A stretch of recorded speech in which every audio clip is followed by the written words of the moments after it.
ভক্তবৃন্দকে হোসলা এবং শ্রদ্ধার তরফ থেকে নমস্কার। আমি উদ্বোধনী সঙ্গীতটি গাইবার চেষ্টা করছি।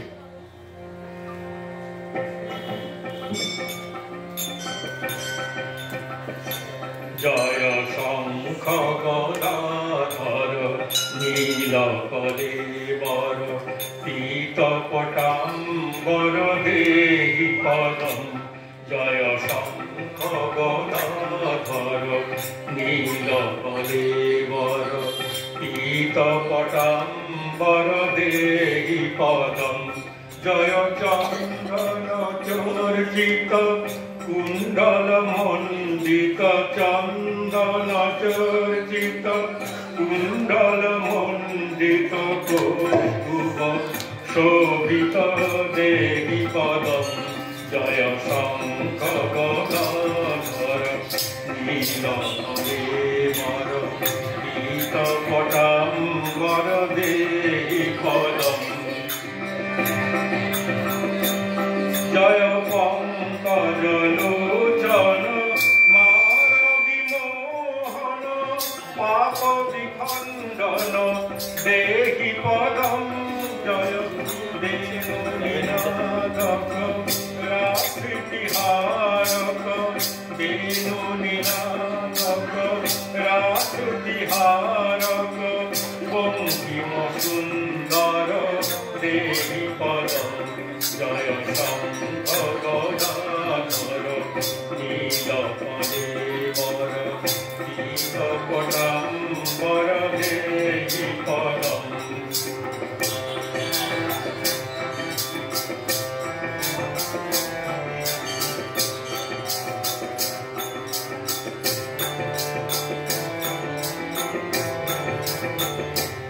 জয় বীর ধুরন্ধর অদ্ভুত সুন্দর দৈবত সেবিত দেহি পদম। জয় বিশ্ববিমোহন মানস মোহন বিশ্ববিমোহন মানস মোহন সংস্কৃতি কারণ দেহি পদম। জয় শঙ্খ গদাধর নীল কলেবর পীত পটাম্বর দেহি পদম। জয় ভক্ত জনাশ্রয় নিত্য সুখালয়। জয় ভক্ত জনাশ্রয় নিত্য সুখালয় অন্তিম বান্ধব দেহি পদম। জয় জয় শাসন কেলি পরায়ণ দুর্জয় শাসন কেলি পরায়ণ কালীয় মর্দন দেহি পদম। জয় শঙ্খ গদাধর নীল কলেবর পীত পটাম্বর দেহি পদম।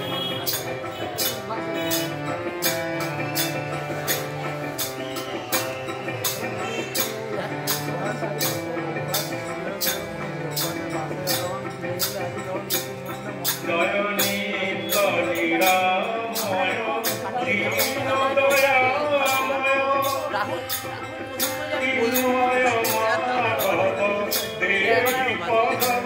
জয় নিত্য নিরাময় দীন দয়াময় চিন্ময় মাধব দেহি পদম। জয় পামর ভবন ধর্ম পরায়ণ পামর ভবন ধর্ম পরায়ণ দানব সুদন দেহি পদম।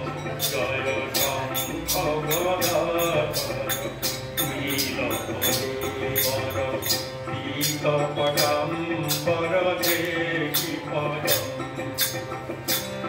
জয় বেদ বিদাম্বর গোপবধূ প্রিয় বৃন্দাবন ধন দেহি পদম।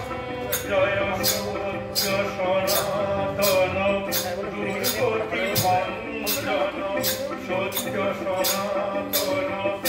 কোটি ভঞ্জন সজ্জন রঞ্জন দেবী পদম জয় শঙ্খ গদাধর পটাম্বর দেবী পদম জয় সেবক বৎসল করুণা সাগর বাঞ্ছিত পুরব দেবী পদম জয় ধরাধর দেব পরাধর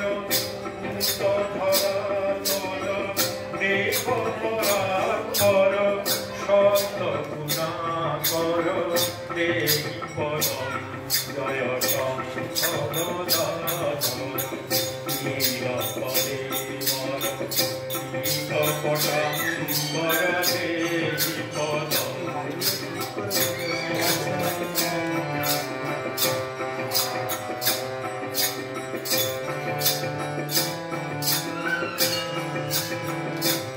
জয় গোকুল ভূষণ কংসনি সুদন শাশ্বত জীবন দেবী পদম জয় যুগ পরায়ণ সংস্কৃতি বারণ যুগ পরায়ণ সংস্কৃতি বারণ ব্রহ্ম নিরঞ্জন দেবী পদম জয় শঙ্খ গদাধর নীলপদে মর নীলপটাম্বর দেবী পদম জয় চন্দন চর্চিত কুণ্ডল মণ্ডিত চন্দন চর্চিত কুণ্ডল মণ্ডিত কৌতুক শোভিত দেবী পদম জয় শঙ্খ গদাধর নীলপদে মর নীলপটাম্বর দেবী পদম জয় শঙ্খ গদাধর নীলপদে মর নীলপটাম্বর দেবী পদম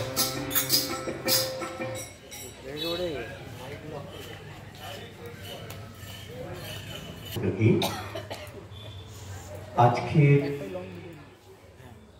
এই যে মহতী ভাগবত পাঠের সভা, এই সভায় আপনাদের শ্রদ্ধাপূর্ণ স্বাগতম জ্ঞাপন করছি। অবশ্যই আজকের এই অবসর আমাদের কাছে এনে দিয়েছেন যে জনকল্যাণকারী সংস্থাটি বর্ষিয়ান, বিশেষত যারা বরিষ্ঠ নাগরিক তাদের পাশে থেকে তাদেরকে সঠিক জীবনযাপনে, আনন্দপূর্ণ জীবনযাপনে সক্ষম করছেন, সেই হোসলা এবং শ্রদ্ধা যেটি স্বেচ্ছাসেবী মানব কল্যাণকর সংস্থা হিসেবে মানুষের পাশে থেকে মানুষকে শান্তির পথে এবং শৃঙ্খলার পথে এবং আনন্দপূর্ণ মহতী জীবন, সেই জীবনের পথে তারা নিয়ে যাচ্ছেন। আজ তাঁদেরই আহ্বানে আমরা মা ছিন্নমস্তা দেবীর একেবারে ভীষণ সান্নিধ্যে থেকে এই ভাগবতী সভা আমরা উদযাপন করতে চলেছি।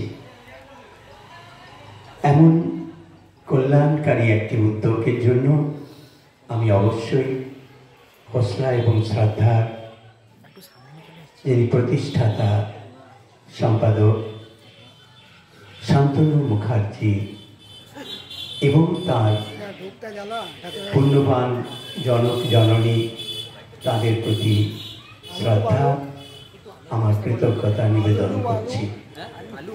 আর আজকের অনুষ্ঠানে যারা এসেছেন কষ্ট করে, তাদের প্রতিও আমার কৃতজ্ঞতা আমি নিবেদন করছি এবং ভক্ত হিসেবে আপনাদের কাছেও আমি প্রথমে প্রণতি নিবেদন করছি। আপনারাও বরণীয় এবং আমাদের কাছে অত্যন্ত গুরুত্বপূর্ণ, আদরণীয়। আমরা প্রথমেই একটু যা আমাদের মাঙ্গলিক রীতি সেই অনুযায়ী কিছু মঙ্গলাচরণ করে নেব, তারপরে আমরা মূল কথায় প্রবেশ করব। ওম বিষ্ণু ওম বিষ্ণু ওম তদ বিষ্ণু পরমং পদং সদা পশ্যন্তি শূরয় দিবিব চক্ষুরাততম। ওম বিষ্ণু ওম বিষ্ণু ওম বিষ্ণু। ওম অজ্ঞানতিমিরান্ধস্য জ্ঞানাঞ্জনশলাকয়া চক্ষুरुन्मीलितं येन तस्मै श्रीगुरवे नमः। अखण्डमण्डलाकारं व्याप्तं येन चराचरं तत्पदं दर्शितं येन तस्मै श्रीगुरवे नमः। गुरुर्ब्रह्मा गुरुर्विष्णु गुरुर्देव महेश्वर गुरुरेव परं ब्रह्म तस्मै श्री गुरवे नमः। ओम नारायणं नमस्कृत्य नरं चैव नरोत्तमं देवीं सरस्वतीं व्यासं ततो जयमुदीरये। हे कृष्ण करुणा सिंधु दीनबंधु जगत्पते गोपेश गोपिका कांतो राधा कांत नमस्ते। तप्त कांचन गौरांगी राधे वृंदावनेश्वरी वृषभानुसुते देवी प्रणमामि हरि प्रिये। जय श्री कृष्ण चैतन्य प्रभु नित्यानंद श्री अद्वैत गदाधर श्रीवासदि गौरभक्तवृंद। हरे कृष्ण कृष्ण कृष्ण हरे हरे हरे राम राम राम हरे हरे। हरे कृष्ण कृष्ण कृष्ण हरे हरे हरे राम राम राम हरे हरे। हरे कृष्ण कृष्ण कृष्ण हरे हरे हरे राम राम राम हरे हरे। ओम नमः भगवते श्री वासुदेवाय। ओम नमः भगवते श्री वासुदेवाय। ओम नमः भगवते श्री वासुदेवाय। श्री गोविंदेर चरण शरण करे আমরা ভাগবত কথায় প্রবেশ করছি। সুধী ভক্তবৃন্দ, শ্রীমদ্ ভাগবত হচ্ছে বৈদিক শাস্ত্র বৃক্ষে সুপক্ষ ফল স্বরূপ, বৈদিক জ্ঞানের সবচেয়ে পূর্ণাঙ্গ ও প্রামাণিক ভাষ্য। আপনাদের সশ্রদ্ধ স্বাগতম। ভক্তগণ, আমাদের মনে প্রশ্ন আসে যে ভাগবত পাঠ আমরা কেন করব, এতে আমাদের কি লাভ হবে? আমরা যারা সংসারী মানুষ, আমরা লাভ ক্ষতির হিসেব করি, সব সময় আমাদের সামনে দাঁড়িয়ে থাকে লাভ আর ক্ষতির হিসেব। তো ভাগবত পাঠে আমাদের কি লাভ হয় সেটা আমরা একটু আলোচনার দ্বারা জেনে নেওয়ার চেষ্টা করব। প্রথমত, স্বয়ং নারায়ণ নিজ মুখে ব্রহ্মাকে এই ভাগবত উপদেশ করেছিলেন, তাই এই ভাগবতের অসাধারণ বৈশিষ্ট্য রয়েছে। দ্বিতীয়ত, সাধারণত মানুষ যাগযজ্ঞ ধর্মানুষ্ঠান করেন, ধর্মগ্রন্থ পাঠ করেন ভোগ্য বস্তু লাভ করার জন্য। পুত্র লাভ, বিত্ত লাভ, যশ লাভ এবং স্বর্গবাসের উদ্দেশ্যে মানুষ এইসব করে থাকেন। কিন্তু ভাগবত এমনই একটি ধর্মগ্রন্থ যাতে বাসনা কামনার কোনো সম্পর্ক নেই। ভাগবত পাঠে এবং শ্রবণে মানুষ বাসনা পরিহার করে ভগবানই অনুরাগ লাভ করতে সমর্থ হয়। ভগবানের আরাধনায় যে পরম মঙ্গলপ্রদ এটি অনুভব করতে পারেন। মন থেকে বাসনা দূর হলে চিত্ত শুদ্ধ হয় এবং সেই শুদ্ধ চিত্তে ভগবানের স্বরূপ প্রকাশিত হয়ে থাকে। ঠাকুর শ্রীরামকৃষ্ণ বারবার বলেছেন যে যতক্ষণ না চিত্ত শুদ্ধ হচ্ছে আমাদের মলিন আয়নায় সেই মহা পরমেশ্বরের প্রতিফলন পড়ে না। তাই চিত্ত শুদ্ধ হলে ভগবানের স্বরূপ আপনি প্রকাশিত হয়ে যায় অন্তরে। প্রকৃত ভক্ত মোক্ষ চান না, তিনি কি চান? ভগবানের লীলা মাধুরী আস্বাদন তার কাছে অনেক বেশি কাম্য। আমার গোবিন্দের যারা ভক্ত তারা মোক্ষ চান না, তারা চান প্রতিনিয়ত গোবিন্দের সঙ্গে লীলা করে সেই লীলার যে আনন্দ, যে ব্রহ্মানন্দ, সেটিকে লাভ করতে চান। এটি কিন্তু গোবিন্দ ভক্তের সবচেয়ে বড় লক্ষণ, বড় ধর্ম। তৃতীয়ত, জীব সর্বদাই ত্রিতাপ জ্বালায় জ্বলছে, ত্রিতাপ জ্বালায় জ্বলছে। এই ত্রিতাপ হতে নিস্তার পেয়ে সুখের আশা খুব সুদূর করা হতো বাবা। এই যে জীবন আমরা যাপন করছি, যে পার্থিব জীবনযাপনের যে mode, the mode of living, সেটা আমাদেরকে কিন্তু সেই শান্তি, প্রকৃত শান্তি, ভাগবতী শান্তি থেকে অনেকটা দূরে সরিয়ে রাখে। তাই ভাগবতে দেখানো হয়েছে যে গোবিন্দের চরণ সেবা করলে, তার লীলা স্মরণ মনন করলে জীবের ত্রিতাপ জ্বালা দূর হয়, জীব পরম আনন্দ লাভ করে। জীব মায়ায় আত্মবিস্মৃত, যা নিজের নয়, শাশ্বত নয়, সেই দেহ গেহ অর্থকে আঁকড়ে ধরছে, পরে দুঃখ পাচ্ছে, বুঝেছে এ তো আমার নয়, তবে আমি কেন ধরেছিলাম। কিন্তু এই যে মায়াধীশ, যিনি মায়ার অধীশ্বর, স্বয়ং গোবিন্দ কৃপা করলে মায়ার বন্ধন মিটে গিয়ে জীব ভগবানের সেবাধিকার লাভ করে ধন্য হয়। এটিও একটি লাভের দিক। চতুর্থত, অন্যান্য শাস্ত্রের সাধনে ভগবানকে তৎক্ষণাৎ পাওয়া যায় না। জ্ঞানের পথ, বৈরাগ্যাদির অভ্যাসে চিত্ত শুদ্ধ হলে তখন ভাগবত তত্ত্বের উন্মেষ হয়। সে অনেক সময়, অনেক শ্রম সাপেক্ষ। কিন্তু কারো মধ্যে যদি ভাগবত শ্রবণের ইচ্ছা জন্মে এবং যদি সেই ভাগ্যবান ব্যক্তি একবার ভাগবত শ্রবণ করেন, তখনই ভগবান তার হৃদয়ে বাঁধা পড়ে যান। সদ্য হৃদয় অবরুদ্ধতে, তখনই তার হৃদয়ে শ্রী ভগবান, তিনি যতই বিরাট হন, সরাট হন, ভক্তের ভক্তির কাছে তিনি অবরুদ্ধ হয়ে যান।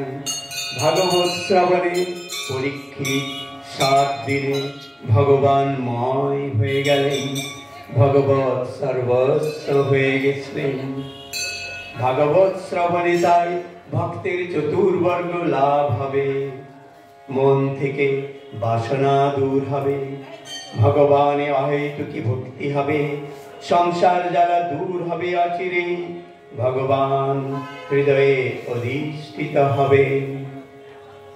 আরো একটি দিক আছে, ভক্তমণ্ডলী যারা আমাদের এই আলোচনার যে মধুর শব্দ আমি বলবো শুনছেন, আপনারা দেখবেন বিশ্ব জুড়ে এখন দ্বন্দ্ব এবং দ্বন্দ্ব। সারা বিশ্ব জুড়ে বাতাবরণ হচ্ছে দ্বন্দ্বের বাতাবরণ, যুদ্ধের বাতাবরণ, অবিশ্বাসের বাতাবরণ, এবং মানবতার যে সুন্দর রূপটা সেটা ঢাকা পড়ে যাচ্ছে এই হিংস্রতায়। এর কারণ কি? আমরা গর্বের সঙ্গে বলতে পারি ভারতবাসী হিসেবে যে এর প্রধান কারণ হচ্ছে তত্ত্বজ্ঞানবিহীন ভগবত বিমুখ সভ্যতা। যে সভ্যতা আমরা দেখছি আর যে সভ্যতা আমরা বিশ্বের একেবারে উন্নততম দেশ আমরা বলছি যাদের, তাদের মধ্যেও আমরা অবশ্যই এটা লক্ষ্য করছি যে একটা দানবীয় ভাব আছে। দানবী কিন্তু হত্যা প্রিয় হয়, দানবী কিন্তু হত্যা করতে চায়। মানব যে হয়, প্রকৃত মানব যে হয়, সে হত্যা চায় না, সে বরং হত্যার থেকে মানুষকে রক্ষা করতে চায়। এই যে বিশ্বজুড়ে যে সন্ত্রাস, বিশ্বজুড়ে যে যুদ্ধের বাতাবরণ, সেটির একমাত্র কারণ হচ্ছে ভগবত বিমুখতা। আমরা আমাদের আত্মার স্বরূপ তা থেকে অনেক দূরে চলে আসছি। আর এই দূরে চলে আসায় কিন্তু সারা বিশ্ব জুড়ে যে সন্ত্রাস, হিংসা, যুদ্ধ এর প্রধান কারণ। তাহলে ভাগবত কিন্তু পারে বিশ্ব জুড়ে এই যুদ্ধকে, এই ভাগবত কিন্তু শান্ত করতে পারে। যখন মানুষের মনে এই ভাব উদয় হয়ে যাবে যে আমি ক্ষুদ্র নই, তুচ্ছ নই, মলিন নই, নষ্ট নই, ভ্রষ্ট নই, আমি নিত্য মুক্ত শুদ্ধ বুদ্ধ পূর্ণ, সেই পরমের যে মহাশক্তি, সেই শক্তির চিৎকণা আমার মধ্যে আছে, আমি ছোট নই, আমি বিরাটকে বুকে ধরতে পারি, আমি সরাটকে বুকে ধরতে পারি। আর তখনই কিন্তু মানুষের মধ্যে সেই দেবত্বের প্রকাশ হতে শুরু করবে। তখন মানুষ আর হিংসা চাইবে না, তখন মানুষ যুদ্ধ চাইবে না, তখন মানুষ শান্তি চাইবে, তখন মানুষ অন্ন ভাগ করে নিতে চাইবে, তখন মানুষ বাঁচাবার জন্য চেষ্টা করবে বিপন্নকে। এটা কিন্তু বিশ্বজনীন স্তরেও আমি বলবো ভাগবতের প্রচার, প্রসার এবং উপলব্ধির খুব প্রয়োজন আছে। তাহলে কিন্তু শুধু ভক্তমণ্ডলী আমরা বিশ্বজুড়ে শান্তির একটা বড় উপকরণ তুলে দিতে পারি। ভাগবতের এই ভাবকে যদি আমরা সকল মানুষের মধ্যে ছড়িয়ে দিতে পারি। যাই হোক, আমরা ভাগবত তাহলে আমাদের শোনার দরকার আছে, বা আপনারা নিশ্চয়ই এখন বিশ্বাস করছেন যে ভাগবত আমরা শুনতেই পারি এবং আমরা শুনতেই পারি। তা এর ফাঁকে ফাঁকে আমরা একটু করে ভক্তিগীতির রস আস্বাদন করে নেব। হ্যাঁ, এই মুহূর্তে আমরা একটি ভক্তিগীতি যাই, আমাদের অন্তর আরো যেন উন্মুখ হয়ে ওঠে গোবিন্দের কথা শোনার জন্য। আমরা অপেক্ষা করছি। ভক্তিগীতি শোনার পরে আমরা চলে আসব আমাদের পরবর্তী যে অংশটি আমরা নিবেদন করব, সেটিতে মহর্ষি কৃষ্ণদ্বৈপায়ন বেদব্যাসের পরিচয় থাকবে এবং দেবর্ষি নারদ ও ব্রহ্মর্ষি ব্যাসদেবের সাক্ষাৎকার শ্রীমদ্ ভাগবত মহাপুরাণের সৃষ্টি তত্ত্ব, এটি পরিবেশিত হবে পরের ধাপে। আমরা ধাপে ধাপে বিষয়টিকে এগিয়ে নিয়ে যাব। চলতে থাক। নমস্কার, শ্রদ্ধা।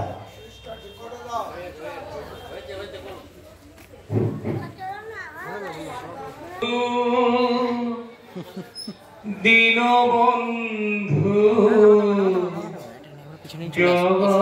জগৎপতে গোপীশ গোপিকাকান্ত রাধাকান্ত নমস্তুতে। নন্দদুলা ব্রজের গোপাল মা যশোদা নয়নমণি। নন্দদুলা ব্রজের গোপাল মা যশোদা নয়নমণি। পড়বে ধরা করুণা তোরা, পড়বে ধরা করুণা তোরা, চুপি চুপি খাও মাখন ননি। নন্দদুলা ব্রজের গোপাল মা যশোদা নয়নমণি। নন্দদুলা ব্রজের মা যশোদা নয়ন মনি মার যদি ঘুম ভেঙে যায় চোখ মেলে সে যদি চায় মার যদি ঘুম ভেঙে যায় চোখ মেলে সে যদি চায় দেখবে তুমি করছো যে কি দেখবে তুমি করছো যে কি করবে শাসন মা তখন নন্দ দুলা ব্রজের গোপাল মা যশোদা নয়ন মনি নন্দ দুলা ব্রজের গোপাল মা যশোদা নয়ন মনি ফিরবে না এ বেলা খেলবে না এ খেলা ফিরবে না এ বেলা খেলবে না এ খেলা করছে শাসন চোখের জলে করবে শাসন চোখের জলে বুক যে ভাষায় মা জননী নন্দ দুলা ব্রজের গোপাল মা যশোদা নয়ন মনি পড়বে ধরা করুণা করা পড়বে ধরা করুণা করা চুপি চুপি খাও মাখন ননী নন্দ দুলা ব্রজের গোপাল মা যশোদা নয়ন মনি নন্দ দুলা ব্রজের গোপাল মা যশোদা নয়ন মনি পড়বে ধরা করুণা ধরা পড়বে ধরা করুণা ধরা চুপি চুপি খাও মাখন ননী নন্দ দুলা ব্রজের গোপাল মা যশোদা নয়ন মনি। হরে কৃষ্ণ। আমরা এই যে ভক্তিগীতি পরিবেশিত হলো, আমরা সেই কৃষ্ণ ভগবানের শৈশবের রূপে ফিরে গেছিলাম। এখন আমি আপনাদের ভক্তমণ্ডলী বলেইছি মহর্ষি কৃষ্ণ দ্বৈপায়ন বেদব্যাসের পরিচয় প্রদান এবং কিভাবে দেবশ্রী নারদ এবং ব্যাসদেবের সাক্ষাৎকার এবং শ্রীমদ্ ভাগবত মহাপুরাণের সৃষ্টি। মহর্ষি কৃষ্ণ দ্বৈপায়ন বেদব্যাস এক মহান সাধক, প্রজ্ঞাবান পুরুষ। বলা হয় যে তার বর্ণ ছিল কৃষ্ণ বর্ণের এবং তিনি যমুনারই কোন একটি দ্বীপে তার জন্ম হয়েছিল, তাই বেদ অরিজিনাল নাম কৃষ্ণ দ্বৈপায়ন। গায়ের বর্ণ একটু কৃষ্ণ রঙের ছিল, আর যিনি জন্মালেন দ্বীপে দ্বৈপায়ন, আর বেদব্যাস, ব্যাস অর্থে এটা একটি উপাধি। এটি হচ্ছে যারা এই ধরনের অনেক মহান কাজ করেন, পাণ্ডিত্যপূর্ণ কাজ করেন, তারা সব মিশিয়ে তিনি হয়ে গেলেন মহর্ষি কৃষ্ণ দ্বৈপায়ন বেদব্যাস। তার পিতা হচ্ছেন ঋষি পরাশর এবং মাতা সত্যবতী। ঋষি বশিষ্ঠের তিনি হচ্ছেন প্রপৌত্র।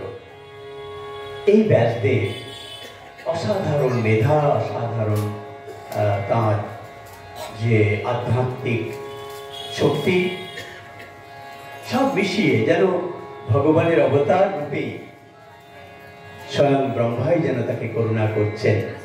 এইভাবেই দেখা গেল তিনি বেদের যে অগ্রন্থিত রূপগুলি ছিল অসংখ্য, সেই শ্লোককে তিনি গ্রন্থিভূত করলেন, 4টি বেদে ভাগ করে দিলেন।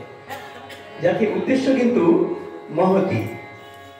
যেভাবে আমাদের শ্রীযুক্ত শান্তনু কাজ করছেন মানুষের কল্যাণ, বেদব্যাসের অন্তরেও কিন্তু সেই কল্যাণ ভাবনাটাই কাজ করেছে। তিনি এই সব করলেন কেন না, মানুষ বহুকাল ধরে, হাজার বছর পরেও, হাজার হাজার বছর পরেও বেদকে হাতে পাবে, অধ্যয়ন করতে পারবে। তিনি গ্রন্থিত করলেন 4টি বেদ এবং রচনা করলেন 18টি পুরাণ, যে পুরাণের মধ্যে ভারতবর্ষের সমস্ত ঋষিদের জীবন, মহতি জীবন কাহিনী, দেবতাদের জীবন কাহিনী নিয়ে 18টি পুরাণ রচনা করলেন। ব্রহ্মসূত্র, সেটিও তার প্রণেতা। তো এত বিরাট সৃষ্টিকাণ্ড, অর্থাৎ ব্রহ্মসূত্রের মধ্যে তিনি যে বেদান্তের যে কঠিন অংশগুলি আছে, কঠিন ধারণাগুলি আছে, সেগুলি যাতে সাধারণ মানুষ নিতে পারে। দৃষ্টি কিন্তু দেখুন, সাধারণ মানুষ, আপামর ভক্ত, তাদের কি হবে, এই ভাবনায় কিন্তু আমাদের মহর্ষি ব্যাসদেবকে তাড়িত করেছে। তিনি খুব চেষ্টা করছেন সাধারণ মানুষের ভক্তি উদ্ধার, তারা কিভাবে আগাবে, তারা কিভাবে গোবিন্দের সন্ধান পাবে, এই উদ্দেশ্য নিয়ে তিনি এই কাজ করলেন। ব্যাসদেবজির মনের মধ্যে আশা ছিল যে মানুষ এগুলো গ্রহণ করবে এবং তাদের চিন্ময় স্বরূপ সম্পর্কে অবগত হবে। চিন্ময় যে স্বরূপ, তার সম্পর্কে অবগত হবে, এটি ছিল তার ইচ্ছা, তার উদ্দেশ্য। কিন্তু ব্যাসদেব দেখছেন যে আমি যে কাজ করলাম, এত সমস্ত পাণ্ডিত্যপূর্ণ কাজ করলাম, কিন্তু কই মানুষের তো সেভাবে আমি অন্তরের উদ্বোধন দেখছি না। মানুষের মধ্যে তো সেই চিন্ময় স্বরূপ সম্পর্কে জিজ্ঞাসা আমি জিজ্ঞাসা তৈরি করতে পারলাম না। আমার কাজে কি তাহলে কোনো ঘাটতি রয়ে গেল? আমার কাজে কি কোথাও আন্তরিকতার অভাব রয়ে গেল? এই প্রজ্ঞাবান ব্যাসদেবের মনেও প্রশ্ন আসছে, তিনি সফল হলেন নাকি কোথাও কিছু ফাঁকা রয়ে গেল? এই চিন্তায় ব্যাসদেব খুব বিমর্ষ হয়ে আছেন। বিমর্ষ হয়ে তিনি নিজের মধ্যেই কষ্ট পাচ্ছেন। ব্যাসদেব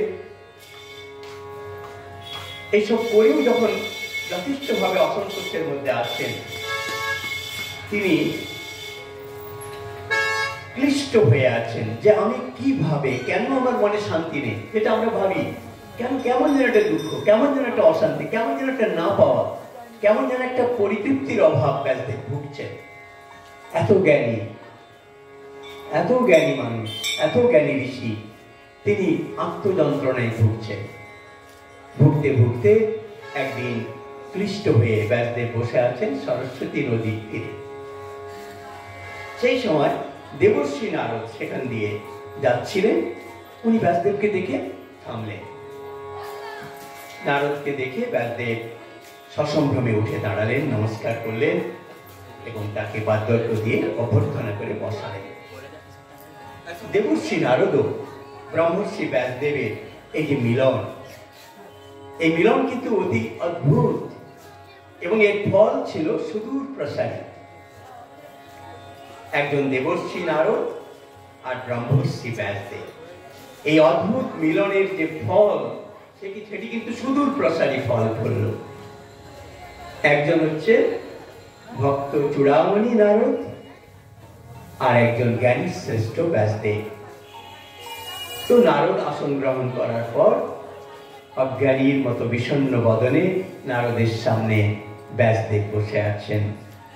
ব্যাসদেবের মুখে বিষাদের ছায়া দেখে নারদ ভাবলেন, ভগবানের কি অদ্ভুত লীলা, যিনি স্বয়ং জ্ঞানময়, যে ব্যাসদেব স্বয়ং জ্ঞানময়, তিনি ব্যাস রূপে অবতীর্ণ হয়ে অজ্ঞানীর অভিনয় করে দেখাচ্ছেন যে ভক্তিহীন জ্ঞানে পরাশান্তি লাভ হয় না। ভক্তিহীন জ্ঞানে পরা শান্তি লাভ হয় না। দেবর্ষি নারদ ব্যাসদেবকে সম্বোধন করে বললেন, তোমাকে আর কি কুশল প্রশ্ন জিজ্ঞাসা করবো? আমরা যেমন বলি, কি ভালো আছেন তো প্রভু, ভালো আছেন তো? তো নারদ বলছেন যে আমি আর তোমাকে কি কুশল প্রশ্ন জিজ্ঞাসা করব? তোমার আর অকুশল কি থাকতে পারে? ধর্মই জীবের একমাত্র জ্ঞাতব্য, আর তা তুমি ভালোভাবেই জানো। তোমার ধর্মবোধ পরীক্ষিত, তোমার রচিত মহাভারতই তার প্রমাণ করে। বেদের তাৎপর্য যাতে সাধারণ মানুষ বুঝতে পারে, তার জন্য তুমি মহাভারত রচনা করেছো। তোমার ধর্মাদি বিষয়ে নতুন করে জানার বা অনুষ্ঠান করার আর কিছু প্রয়োজন নেই। তোমার বেদান্ত সূত্র দেখলে বোঝা যায় যে নির্বিশেষ ব্রহ্মতত্ত্ব সম্বন্ধেও তোমার অজানা কিছু নেই, কারণ ব্রহ্মতত্ত্বের পূর্ণ অনুভূতি না হলে কেউ এমন যুক্তিতর্ক দিয়ে ব্রহ্মের স্বরূপ বোঝাতে পারে না। ব্যাসদেব করেছেন। তো এইসব করার পরেও তোমার মনে শান্তি নেই, তবু তুমি মায়ামুগ্ধ জীবের মতো তোমায় অপ্রসন্ন দেখছি কেন ব্যাসদেব? মহর্ষি নারদজি প্রশ্ন করলেন। তত্ত্বজ্ঞানীর জীবের বিষাদ থাকতে পারে, কিন্তু তুমি সর্বতভাবে পূর্ণ, তোমার আবার বিষাদ কি? দেহাভিমানী দেহ অভিমানী অজ্ঞান জীব কিছুতেই শান্তি পায় না, কিন্তু তোমার মতো জ্ঞান সিন্ধুতে অশান্তির তরঙ্গ কি করে এলো ব্যাসদেব? আমি নিজেও তো বুঝতে পারছি না। ব্যাসদেব বললেন, দেবর্ষি, আপনি যা বললেন তা সবই ঠিক। আমি নানা ধর্মের অনুষ্ঠান জগতে প্রচার করেছি, ব্রহ্ম বিচার করে পরম তত্ত্বের অনুভব করেছি, কিন্তু তবু জানি না আমার মনে কেন শান্তি হচ্ছে না। আপনি তো সর্বজ্ঞ পুরুষ, আপনি আমার এই অশান্তির কারণ নির্দেশ করে দিন দয়া করে। যেন ব্যাসদেবের সেই রবীন্দ্রনাথের গানের মতো অবস্থা, যদি জানতেন আমার কিসেরও ব্যথা আমি তোমায় জানাতে। ব্যাসদেব নিজেও যেন অস্থির হয়ে আছেন। ব্যাসদেবজি দেবর্ষি নারদকে ব্যাকুল ভাবে প্রশ্ন করলেন, আপনি বলে দিন প্রভু, আমার কেন মনে শান্তি নেই? আমি কেন সন্তোষ খুঁজে পাচ্ছি না? আমার জীবনের সর্বশক্তি আমি ব্যয় করেছি এই সমস্ত বেদের রচনা থেকে শুরু করে বেদকে গ্রন্থিত করা, মহাভারত রচনা করা, 18 পুরাণ রচনা করা, ব্রহ্মসূত্র রচনা করা, তবু কেন আমি শান্তি পাচ্ছি না? মহর্ষি, আপনি আমাকে বলে দিন।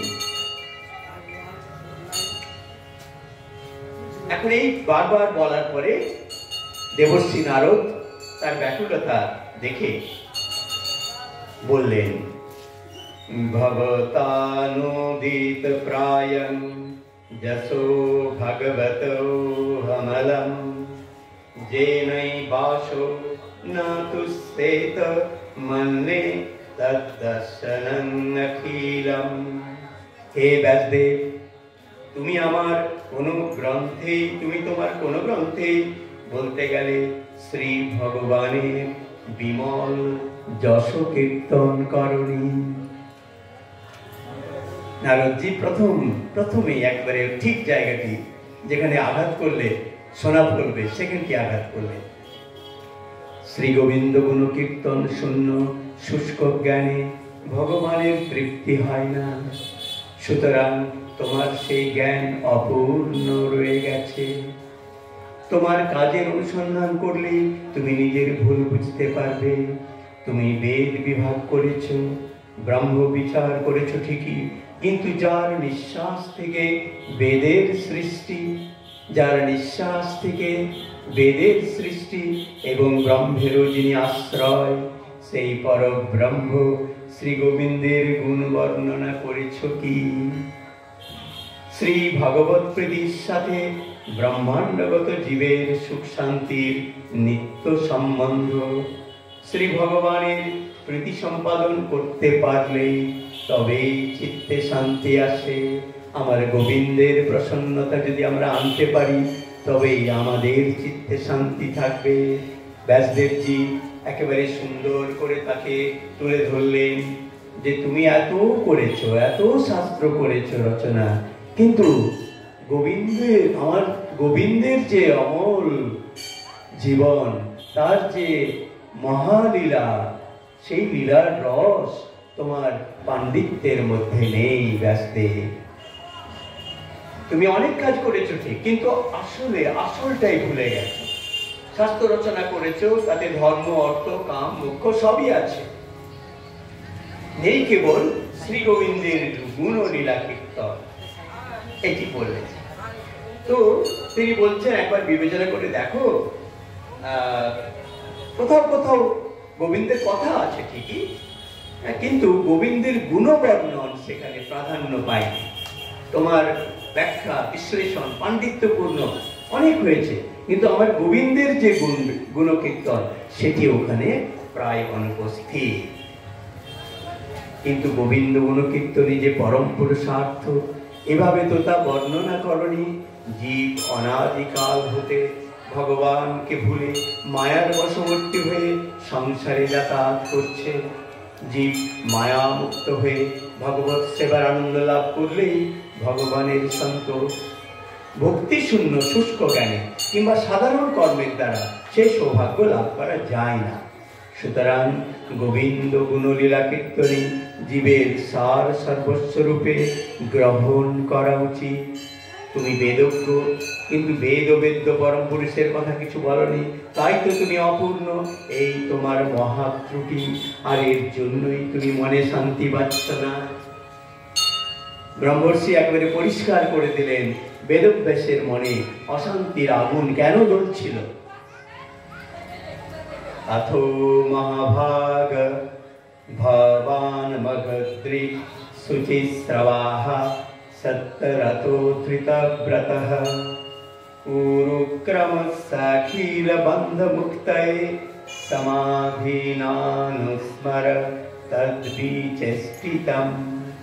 ए महाभाग्यवान व्यासदेव, তুমি অমগদ্রি অর্থাৎ অব্যর্থ দৃষ্টি, তোমার জ্ঞান যথার্থ, তুমি শুচিশ্রবা অর্থাৎ প্রথিত দশা, জগতের জীবের ভববন্ধন মোচনে যদি যথার্থই তোমার অভিলাষ হয়ে থাকে, তবে সত্যরত ভগবানের রত হও।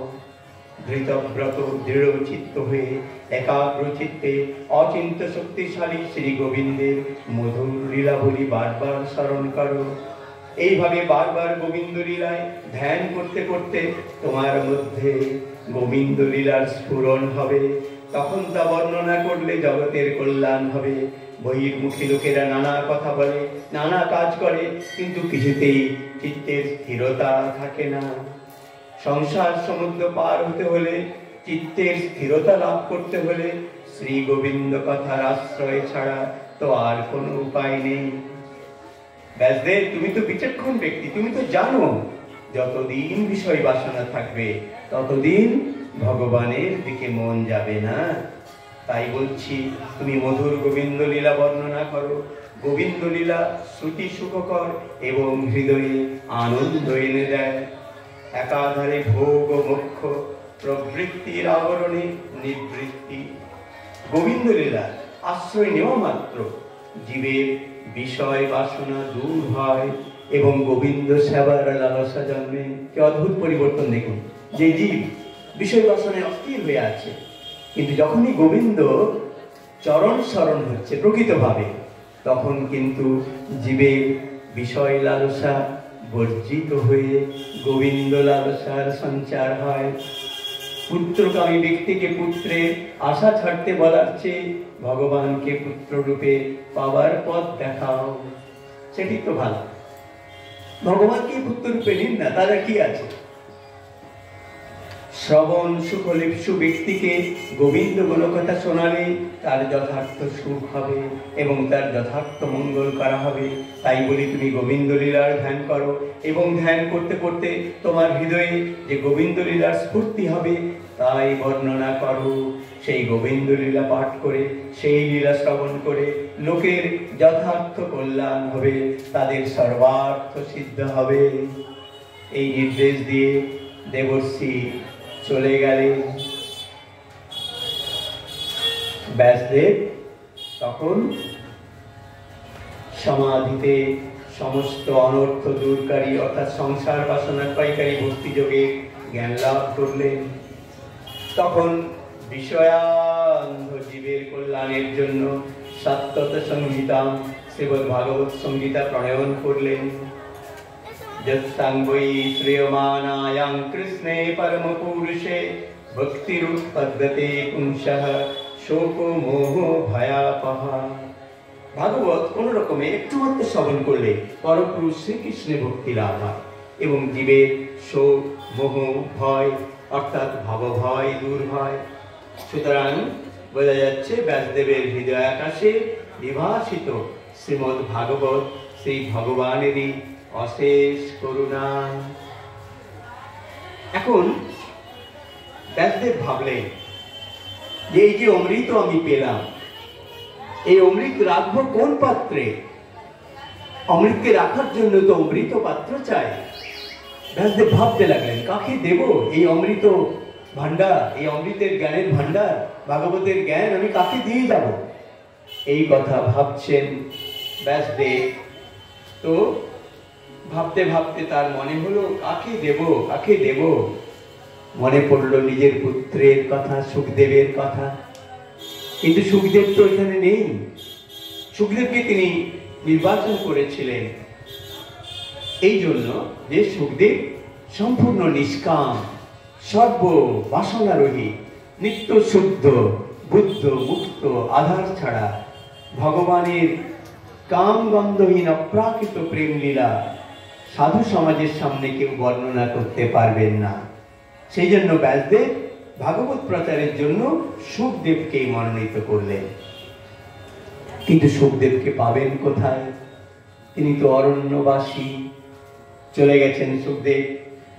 এবং আপনারা জানেন সুখদেব মাতৃগর্ভে দীর্ঘ 12 বছর ছিলেন সুখরূপে। মানে কাহিনী আছে যে সুখপক্ষী রূপে তার মায়ের মুখগহ্বর দিয়ে প্রবেশ করে গেছিলেন ভগবান রূপী। এটা ভগবানেরই অচিন্ত লীলা। তো সুখদেব মাতৃগর্ভ থেকে বেরোচ্ছেন না। কেন বেরোচ্ছেন না? যে আমি বেরোলেই তো মায়ার কবলে পড়ব, মায়ান্ধ জীব, সংসার মায়া আচ্ছন্ন, আমি মায়ায় বদ্ধ হয়ে পড়ব। তিনি জন্ম থেকে কিন্তু একেবারে ব্রহ্মের স্বরূপ উপলব্ধি করে নিয়েছিলেন। তাই সুখদেব কিছুতেই বেরোচ্ছেন না। প্রায় 12 বছর মা তার জননী কষ্ট ভোগ করেছেন সুখদেবকে নিয়ে, গর্ভে নিয়ে। তারপর সুখদেবকে বাসদেব যখন অনুরোধ করছেন তুমি মাতৃগর্ভ থেকে এবারে বেরিয়ে এসো, সুখদেব বলছেন আমি বেরোবো, কিন্তু কথা কি আমি যদি মায়ায় বদ্ধ হয়ে যাই? ব্যাসদেব বললেন না না, আমি তোমাকে বলছি, আশীর্বাদ করছি, মায়ায় তুমি বদ্ধ হবে না। সুখদেবের তবুও বিশ্বাস নেই। তিনি বললেন পিতা আপনি তো সংসারে আবদ্ধ আছেন, আপনার মধ্যে পুত্রের মোহ আছে, সংসারের মোহ আছে, তাহলে আমি স্বয়ং কৃষ্ণ ভগবানের আশ্বাস পেলে তবেই বেরোব। এবং কৃষ্ণ ভগবানও আশ্বাস দিলেন না, আমি মায়াধীশ বলছি, তোমাকে মায়া কখনো স্পর্শ করবে না। বাস সুখদেব ভূমিষ্ঠ হলেন। এবং সুখদেব কিন্তু অনতিকাল পরে চলে যাচ্ছেন, সংসারে থাকলেন না, চলে যাচ্ছেন আর ছুটছেন অরণ্যের দিকে। আর ব্যাসদেব পেছনে পেছনে ছুটছেন, হা পুত্র, হা পুত্র, থামো থামো, হা পুত্র, হা পুত্র। সুখদেব ভ্রুক্ষেপহীন ভাবে ছুটছেন অরণ্যের দিকে। আজন্ম ব্রহ্মজ্ঞানী সুখদেব তিনি ছুটছেন, ছুটতে ছুটতে অরণ্যের এমন একটি জায়গায় এসছেন। ব্যাসদেব দেখলেন সুখদেব পেরিয়ে গেলেন একটা সরোবরের পাশ দিয়ে। সেই সরোবরে অপ্সরারা স্নান করছেন। নির্জন এলাকায়, নির্জন সরোবর, জনমানব নেই, অপ্সরারা স্নান করছেন। সুখদেব পেরিয়ে গেলেন। অপ্সরারা বিকারবিহীন, তারা যেমন ছিলেন সেরকমই আছেন, স্নান করছেন, অক্লেশে স্নান করছেন। কিন্তু ব্যাসদেব যখন সরোবরের কাছাকাছি গেছেন তখন অপ্সরাগণ দেহ আবৃত করছেন। ব্যাসদেব অবাক হলেন, আমি বৃদ্ধ প্রায়, আমাকে দেখে অপ্সরারা লজ্জা পেলেন। আর যে আমার প্রায় যুবক যে পুত্র, সে যখন যাচ্ছে তাকে দেখে অপ্সরারা কোনো ভ্রুক্ষেপ করলেন না। শেষে জিজ্ঞেস করলেন, আমি আপনাদের কাছে নিবেদন করছি, এরকম কেন হলো? আপনারা আমার যুবক পুত্রকে দেখে লজ্জা পেলেন না, আর আমি বয়োবৃদ্ধ আমাকে দেখে লজ্জা পেলেন? অপ্সরারা বললেন, ঋষি, আপনার পুত্র নিষ্কাম ব্রহ্মজ্ঞানী, তার কাছে নারী এবং পুরুষের কোনো ভেদ নেই। তিনি দৃষ্টিতে কিচ্ছু দেখতে পাচ্ছেন না, কে নারী কে পুরুষ। আহা, এই শব্দে আর আপনি কিন্তু, আপনাকে দেখে আমাদের লজ্জা হয়েছে, কারণ আপনার মধ্যে নারী পুরুষ ভেদ আছে। আমরা যে নারী আপনি অবলোকন করেছেন, আপনার ভাবনায় ধরা পড়েছে যে আমরা নারী, অতএব আপনার মধ্যে নারী পুরুষের ভেদ বিদ্যমান আছে। ব্যাসদেব স্তম্ভিত হলেন, আমার পুত্র সে এত বড়, এর মধ্যেই তার আধ্যাত্মিক শক্তি কত উচ্চ স্তরে। ব্যাসদেব চলে এসেছিলেন, আর পুত্রকে ফেরাননি, কিন্তু আজ পুত্রকে তো ফেরাতে হবে, না হলে কি করে হবে, কাকে দিয়ে যাবেন? এই বলে ব্যাসদেব কাঠুরিয়াদেরকে বলছেন, তোমরা তো বনে যাও বাবা, আমার একটা উপকার করবে? বলেন, বলুন প্রভু, নিশ্চয়ই করব। বললেন, আমি তোমাদের একটা ভক্তি গান শুনিয়ে দেব, স্তোত্র শুনিয়ে দেব, তোমরা পারবে? সেই স্তোত্রটি করতে করতে অরণ্যে ঘুরবে, আর সেই স্তোত্র শুনতে শুনতে যদি কেউ তোমাদের জিজ্ঞেস করে যে এই গান তোমরা কোথায় শুনলে, তখন তোমরা একটু বলবে, বাবা, যে যিনি এই গান আমাকে শিখিয়েছেন, তুমি কি তার কাছে যেতে চাও? তাহলে আমার কাছে নিয়ে আসবে সেই পুত্রকে। বলে ব্যাসদেব তাকে একটি গানের কথা শিখিয়ে দিচ্ছেন। বরা পীড়ং নটবর বপু কর্ণয়ো কর্ণিকারং বিভ্রদাসঃ কনক কপীশং বৈজয়ন্তীং চ মালাম রন্ধ্রান বেণুর অধর সুধয়া পুরয়ং গোপবৃন্दैर्बृन्दारण्यं সপদরমণং প্রাবিশৎ গীতকীর্তিঃ।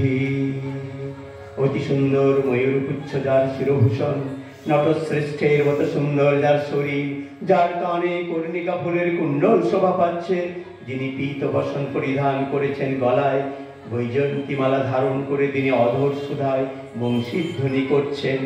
গোপ বালকেরা তার মহিমা কীর্তন করছেন এবং তিনি নিজ পদাঙ্ক চিহ্নে পরিশোভিত বৃন্দাবনে প্রবেশ করলেন। এই মনোহর গীতধ্বনি কাঠুরিয়ারা গাইতে গাইতে যাচ্ছে। এক সময় সুখদেবের কানে পৌঁছালো এই মনোহর গীতধ্বনি। কানে পৌঁছাতেই সেই সমাধিস্থ অবস্থা থেকে, ব্রহ্মী চেতনায় আছেন, সমাধিস্থ অবস্থা থেকে যেন সম্বিত ফিরে পেলেন এবং সুখদেব ধ্যানভঙ্গ হয়ে জিজ্ঞেস করছেন কাঠুরিয়াদের, তোমরা এই কৃষ্ণ বিষয়ক এই গান শুনতে শুনতে যখন তার সমাধি ভঙ্গ হয়েছে, যে তোমরা কোথায় শিখলে? কাঠুরিয়ারা বললে, তুমি তার কাছে যাবে, আমাদের যে এই গান শিখিয়েছে। কাঠুরিয়ারা তাকে সঙ্গে করে ব্যাসদেবের কাছে নিয়ে এলেন। সুখদেব জিজ্ঞাসা করলেন, বাবা, এই গানের বিষয় কে? ব্যাসদেব বললেন, তিনি হলেন পরব্রহ্মেরই এক পরম মাধুর্যমণ্ডিত মূর্তি। ইনি হলেন লীলাময় ব্রহ্ম, ভগবান শব্দবাচ্য, যিনি জ্ঞানীদের ব্রহ্ম। নমস্কার প্রভু। যিনি জ্ঞানীদের ব্রহ্ম, তিনি যোগীদের পরমাত্মা এবং তিনি ভক্তদের ভগবান। আমি এই ভগবানের বিষয় নিয়ে একটি বেদতুল্য পুরাণ রচনা করেছি, তা হলো ভাগবত। তুমি এটা আমার কাছে শিখে নিয়ে লোকের কল্যাণের জন্য জগতে প্রচার করো। এইভাবেই পিতার কাছ থেকে সুখদেব সেই মহাপুরাণ ভাগবতের সমস্ত তত্ত্ব অবগত হলেন। আমরা এখন একটি ভক্তি গীতিতে যাই, পরে আবার আমি আসবো আপনাদের কাছে।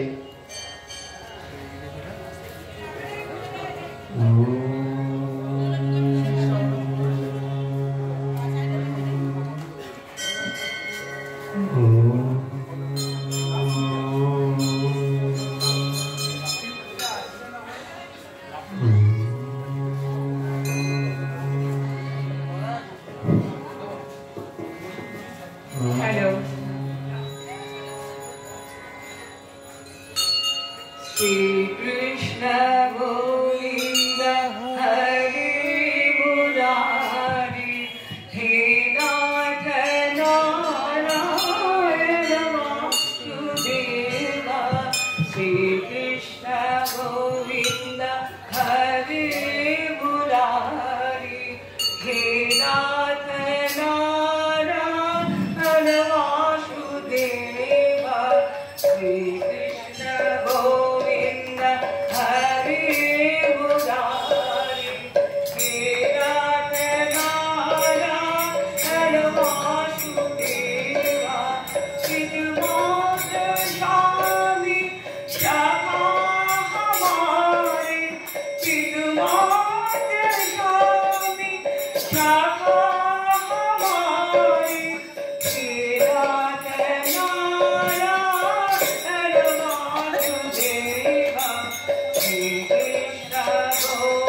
শুনছিলেন ভক্তির আবহের মধ্যেই আমরা আছি। ইতিমধ্যে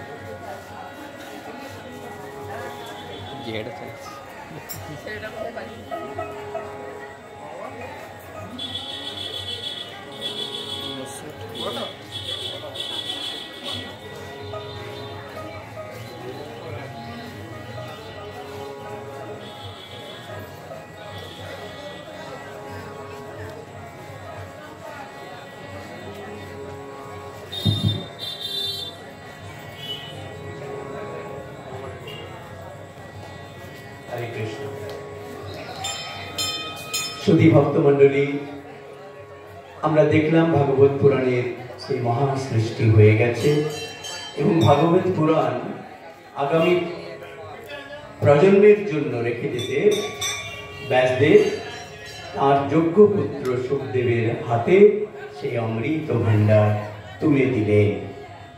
এরপরেই যে মূল অংশটি, যেটি সাধারণভাবে সর্বজীবের জন্য আজকে আমাদের কাছে ভাগবত যে রূপে উপস্থিত হয়েছে, আজও ভক্ত পিপাসু মানুষ যেভাবে ভাগবতের কথা শুনে নিজেদেরকে পরিতৃপ্ত করেন, গোবিন্দ চরণে স্মরণ মনন করতে পারেন, শরণাগতি করতে পারেন, সেই ভাগবত কিন্তু আমাদের কাছে আসতো না যদি সুখদেব পরীক্ষিতের উপাখ্যান না করত।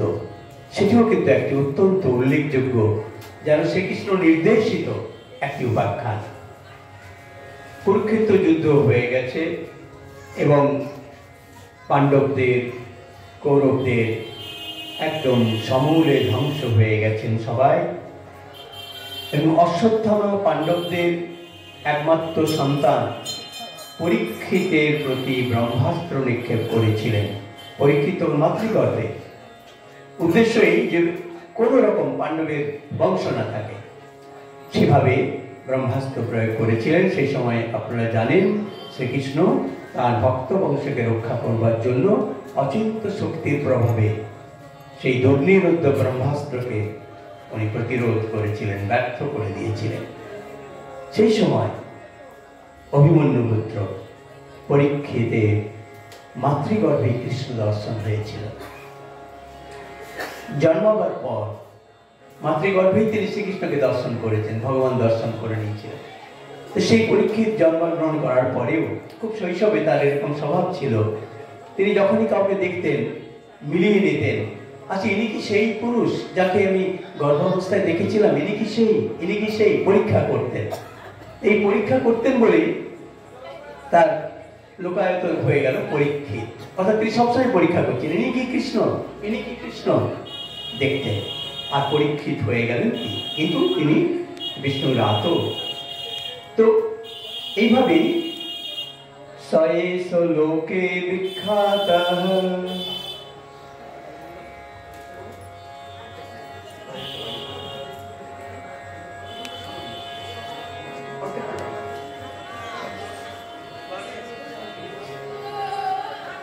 सैस लोके विख्यात परीक्षिदीति यत्प्रभु गर्भे दृष्टमनुध्यायन् परीक्षेत नरसिंह। এই অভিমন্যু পুত্র মাতৃগর্ভে এভাবেই সেই মহান পুরুষ শ্রীকৃষ্ণকে দেখেছিলেন আর পরীক্ষা করতেন, তাই তার নাম হলো পরীক্ষিত। এবং পরীক্ষিতের জন্মের পর ব্রাহ্মণেরা বলেছিলেন,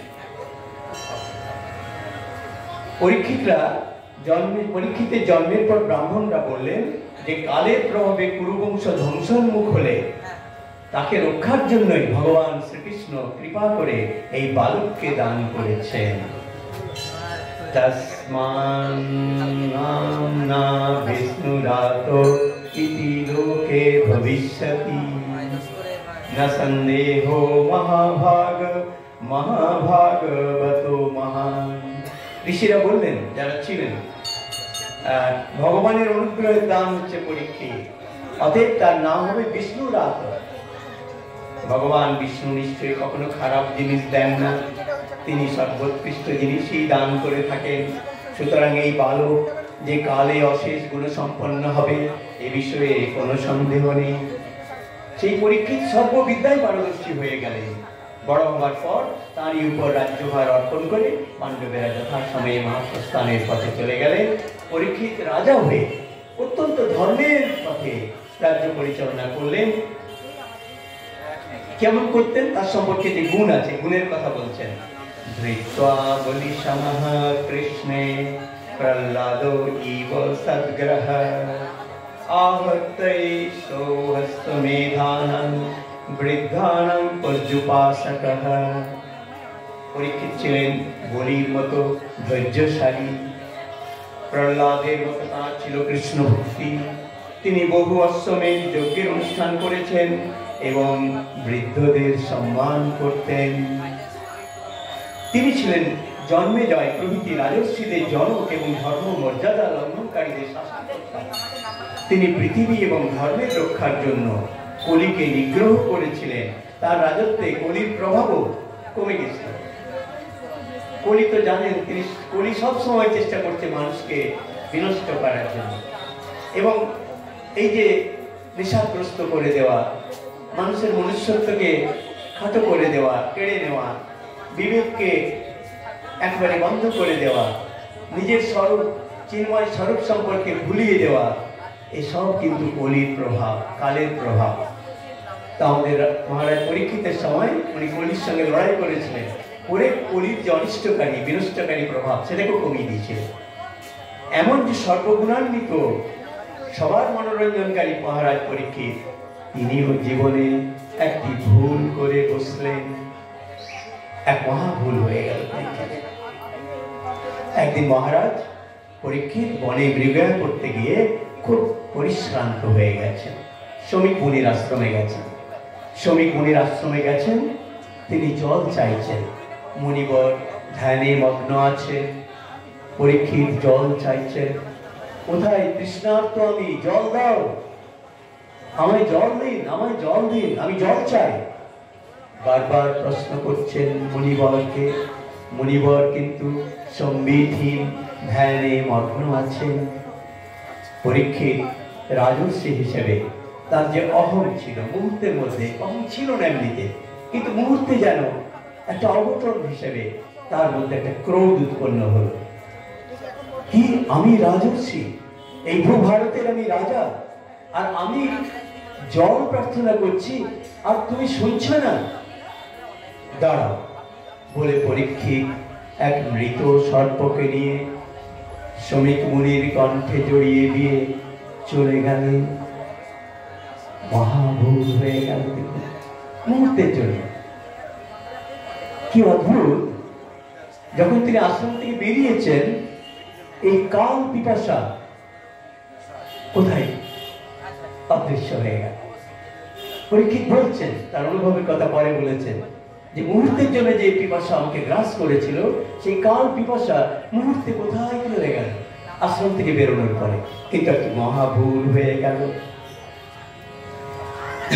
এখন শ্রমিক মুনির ছেলেটি খেলছিল, কিশোর শৃঙ্গী, শৃঙ্গী খেলছিল।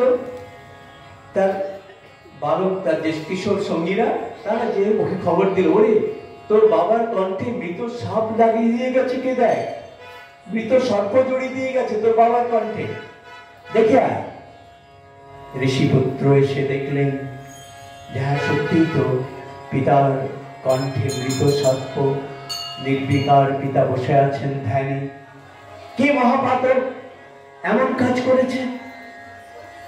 ভীষণ ভাবে ক্রুদ্ধ হলেন ঋষিপুত্র শৃঙ্গী, এবং সেই মুহূর্তেই তিনি জল হাতে নিয়ে তিনি অভিশাপ দিচ্ছেন যে আমার পিতার কণ্ঠে যে মৃত সর্প দিয়ে গেছে,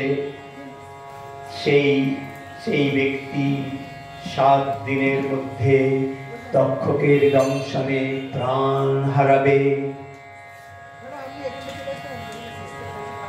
কিছুক্ষণ পরে শ্রমিক মুনির যখন ধ্যান ভঙ্গ হয়েছে, শ্রমিক মুনি প্রকৃতিস্থ হয়ে জিজ্ঞেস করছেন পুত্রকে, কি ঘটেছে? বলেছেন, এই যে দেখো, এক ব্যক্তি তোমার কণ্ঠে এটা দিয়ে গেছিল, শুনেছি তিনি পরীক্ষিত।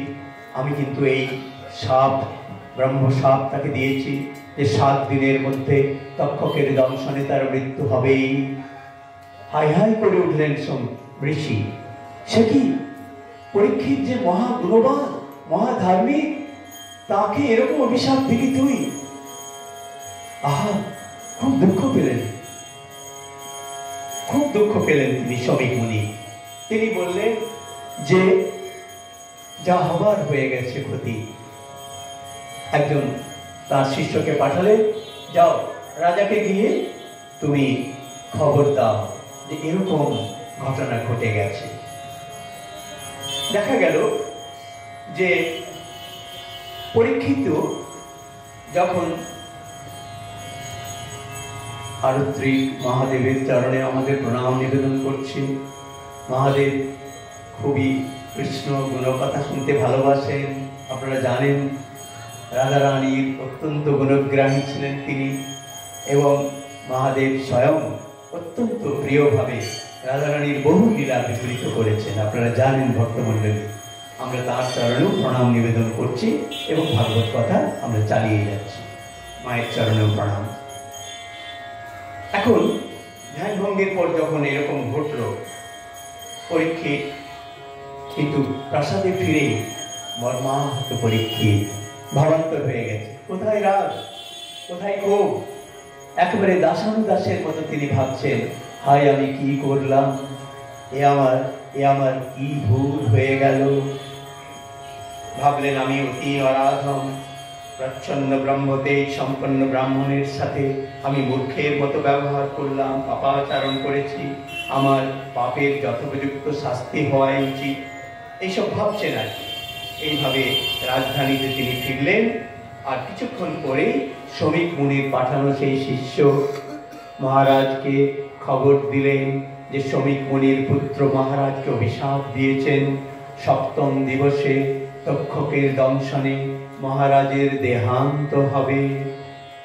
অভিশাপের কথা শুনে পরীক্ষিত ভাবলেন ভালোই হলো, এইভাবে শিগগিরই আমি বিষয়াসক্তি থেকে মুক্তি লাভ করব।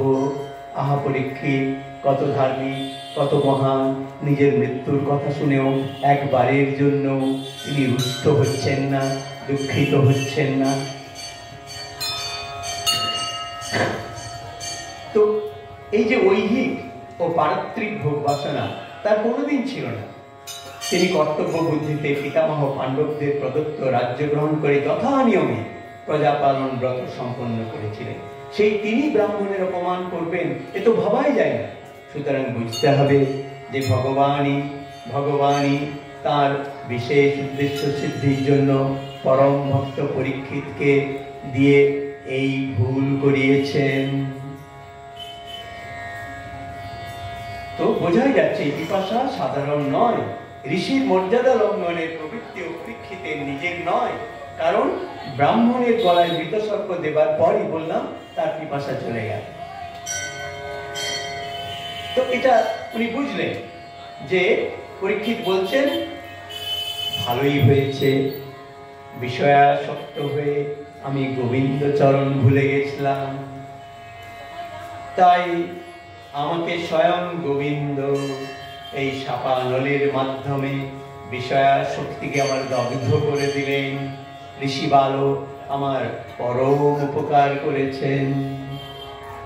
দেখুন মহান মানুষের কি সাংঘাতিক মনোবৃত্তি হয়।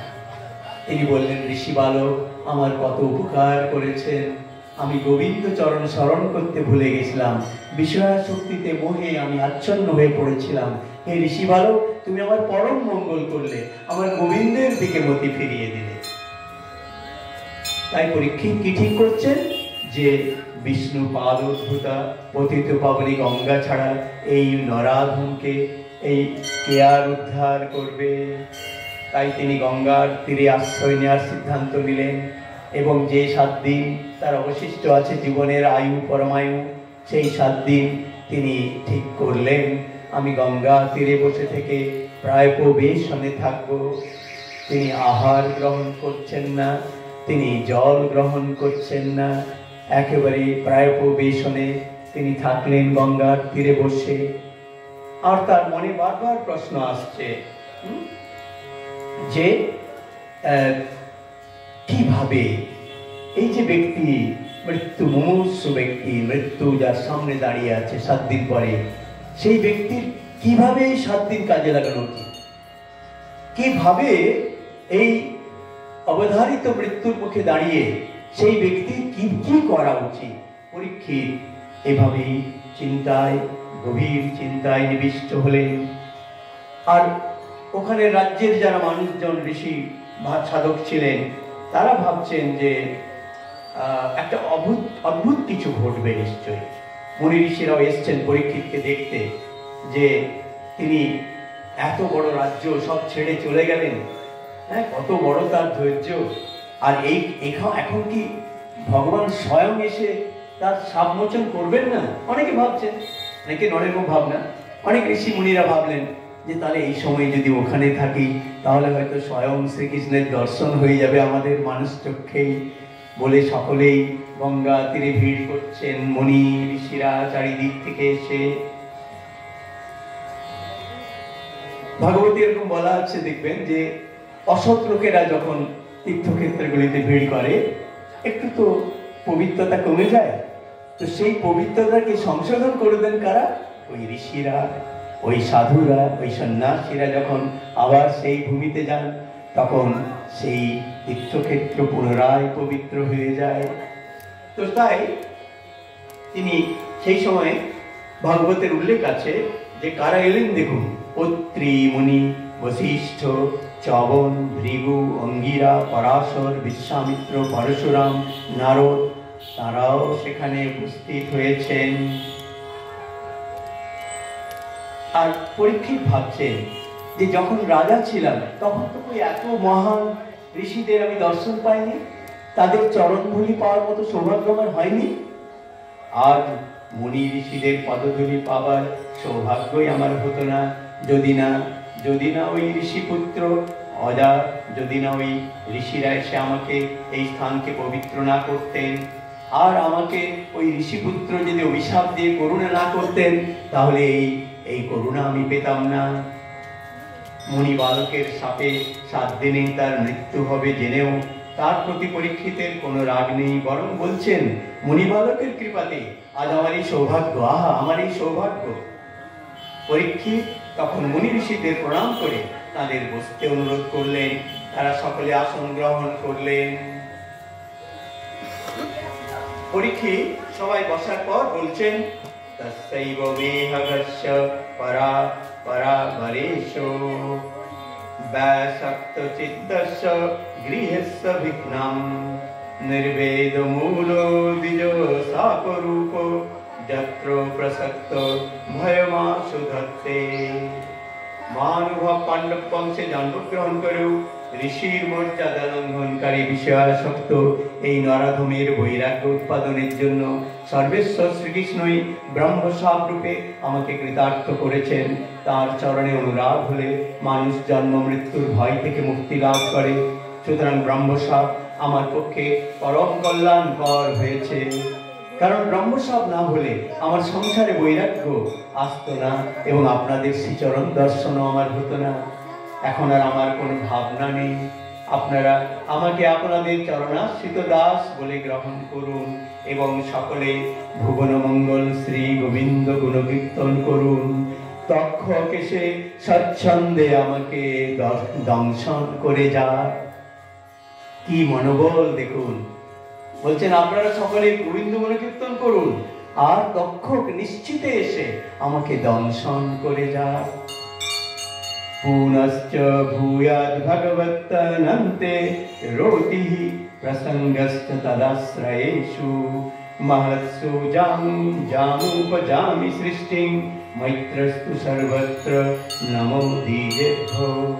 আপনাদের চরণে বারবার প্রণাম করে প্রার্থনা জানাই যে যেখানেই আমার পুনরায় জন্ম হোক না কেন, আমার যেন গোবিন্দের রতিমতি থাকে, আর ভক্তদের উপর প্রীতি হয় এবং সর্বজীবে যেন আমার মিত্র ভাব হয়। কি সুন্দর কথা দেখুন! বলছেন আমার গোবিন্দের রতি হোক, আমার ভক্তে প্রীতি হোক, আর সর্বজীবে মিত্র ভাব থাক। পরীক্ষিতের কথা শুনে সেই সব লোকপাবন ঋষিরা বললেন, হে রাজর্ষি শ্রেষ্ঠ, যারা শ্রীকৃষ্ণের চরণ প্রাপ্তির আশায় অসংখ্য নৃপতিবন্দিত রাজসিংহাসন অনায়াসে ত্যাগ করে মহাপ্রস্থান করেছিলেন সেই পাণ্ডবগণ, তাদের তুমি বংশধর। সুতরাং তোমার পক্ষে কৃষ্ণ প্রাপ্তির আশায় রাজ্য ত্যাগ করে প্রয়াগবেশন করা তো আশ্চর্য নয়, আমরা জানি। এরকম ব্যবহার তোমার পক্ষে সম্ভব। পরীক্ষিত হচ্ছেন কৃষ্ণ ভক্ত চূড়ামণি। ইনি কৃষ্ণের কৃপায় জন্মের সময় ব্রহ্মাস্ত্র ব্যক্ত করেছিলেন, স্বীয় রাজত্বকালে কলির প্রভাব খর্ব করেছিলেন, আমরা তা শুনেছি।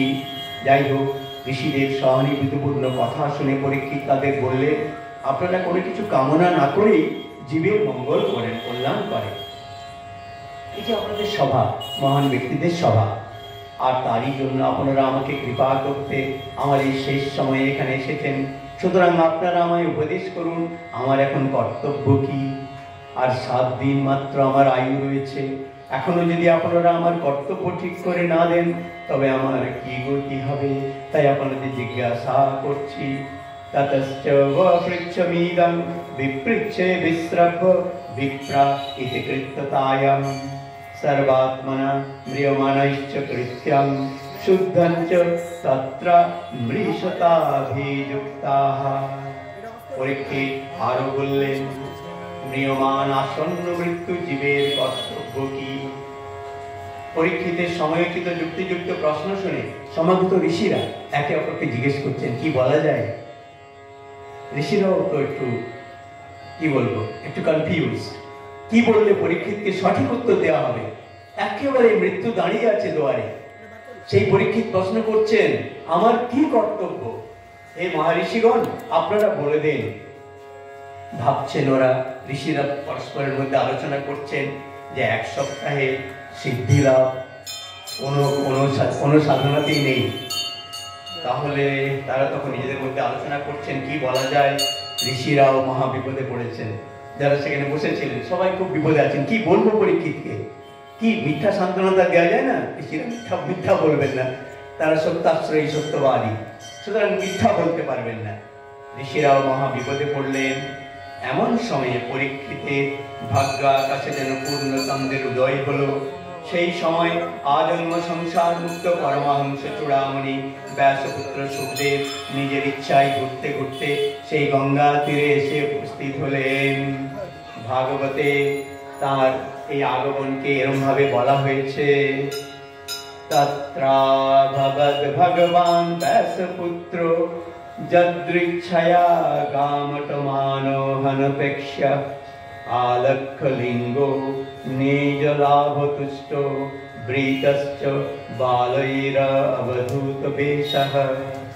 মুনি ঋষিরা যখন নিজেদের মধ্যে আলাপ করছিলেন যে পরীক্ষিতকে কি জবাব দেবে, ঠিক সেই সময় দেখা গেল নিজের ইচ্ছায় ঘুরতে ঘুরতে গৃহী অথবা সন্ন্যাসীর উভয় প্রকার চিহ্ন বিরহিত অবস্থায় সাত্মানন্দে বিভোর হয়ে উলঙ্গ অবস্থায় সেখানে এসে উপস্থিত হলেন সুখদেব।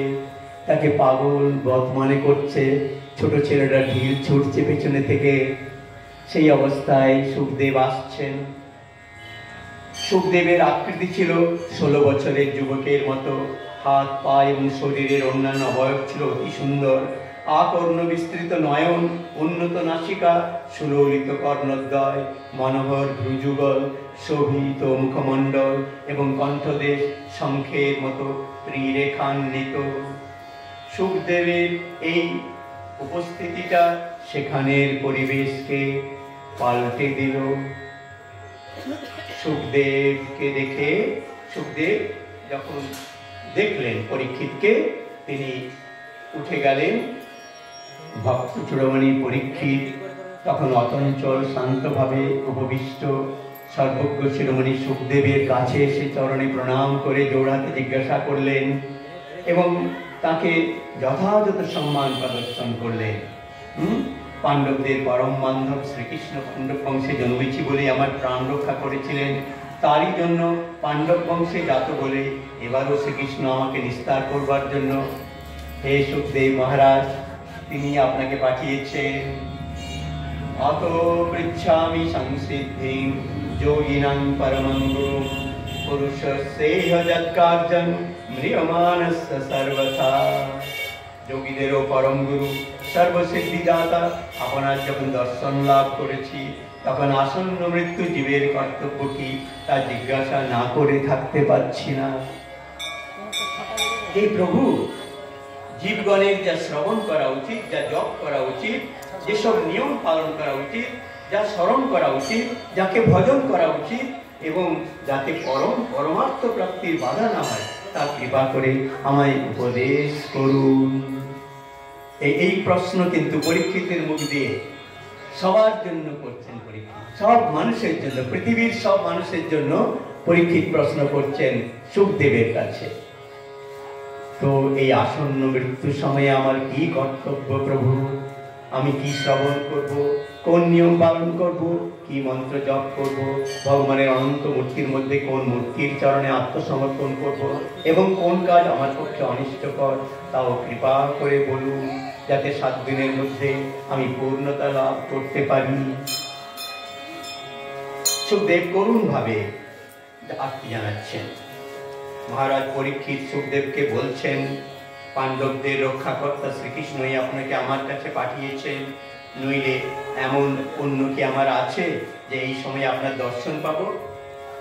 প্রশ্নগুলি শুনুন, ভাগবতের চিরকালীন প্রশ্ন। আসন্ন মৃত্যু জীবের কর্তব্য কি এবং তাদের কোন কথা শ্রবণ কীর্তন করা উচিত এবং কি ত্যাগ করা উচিত?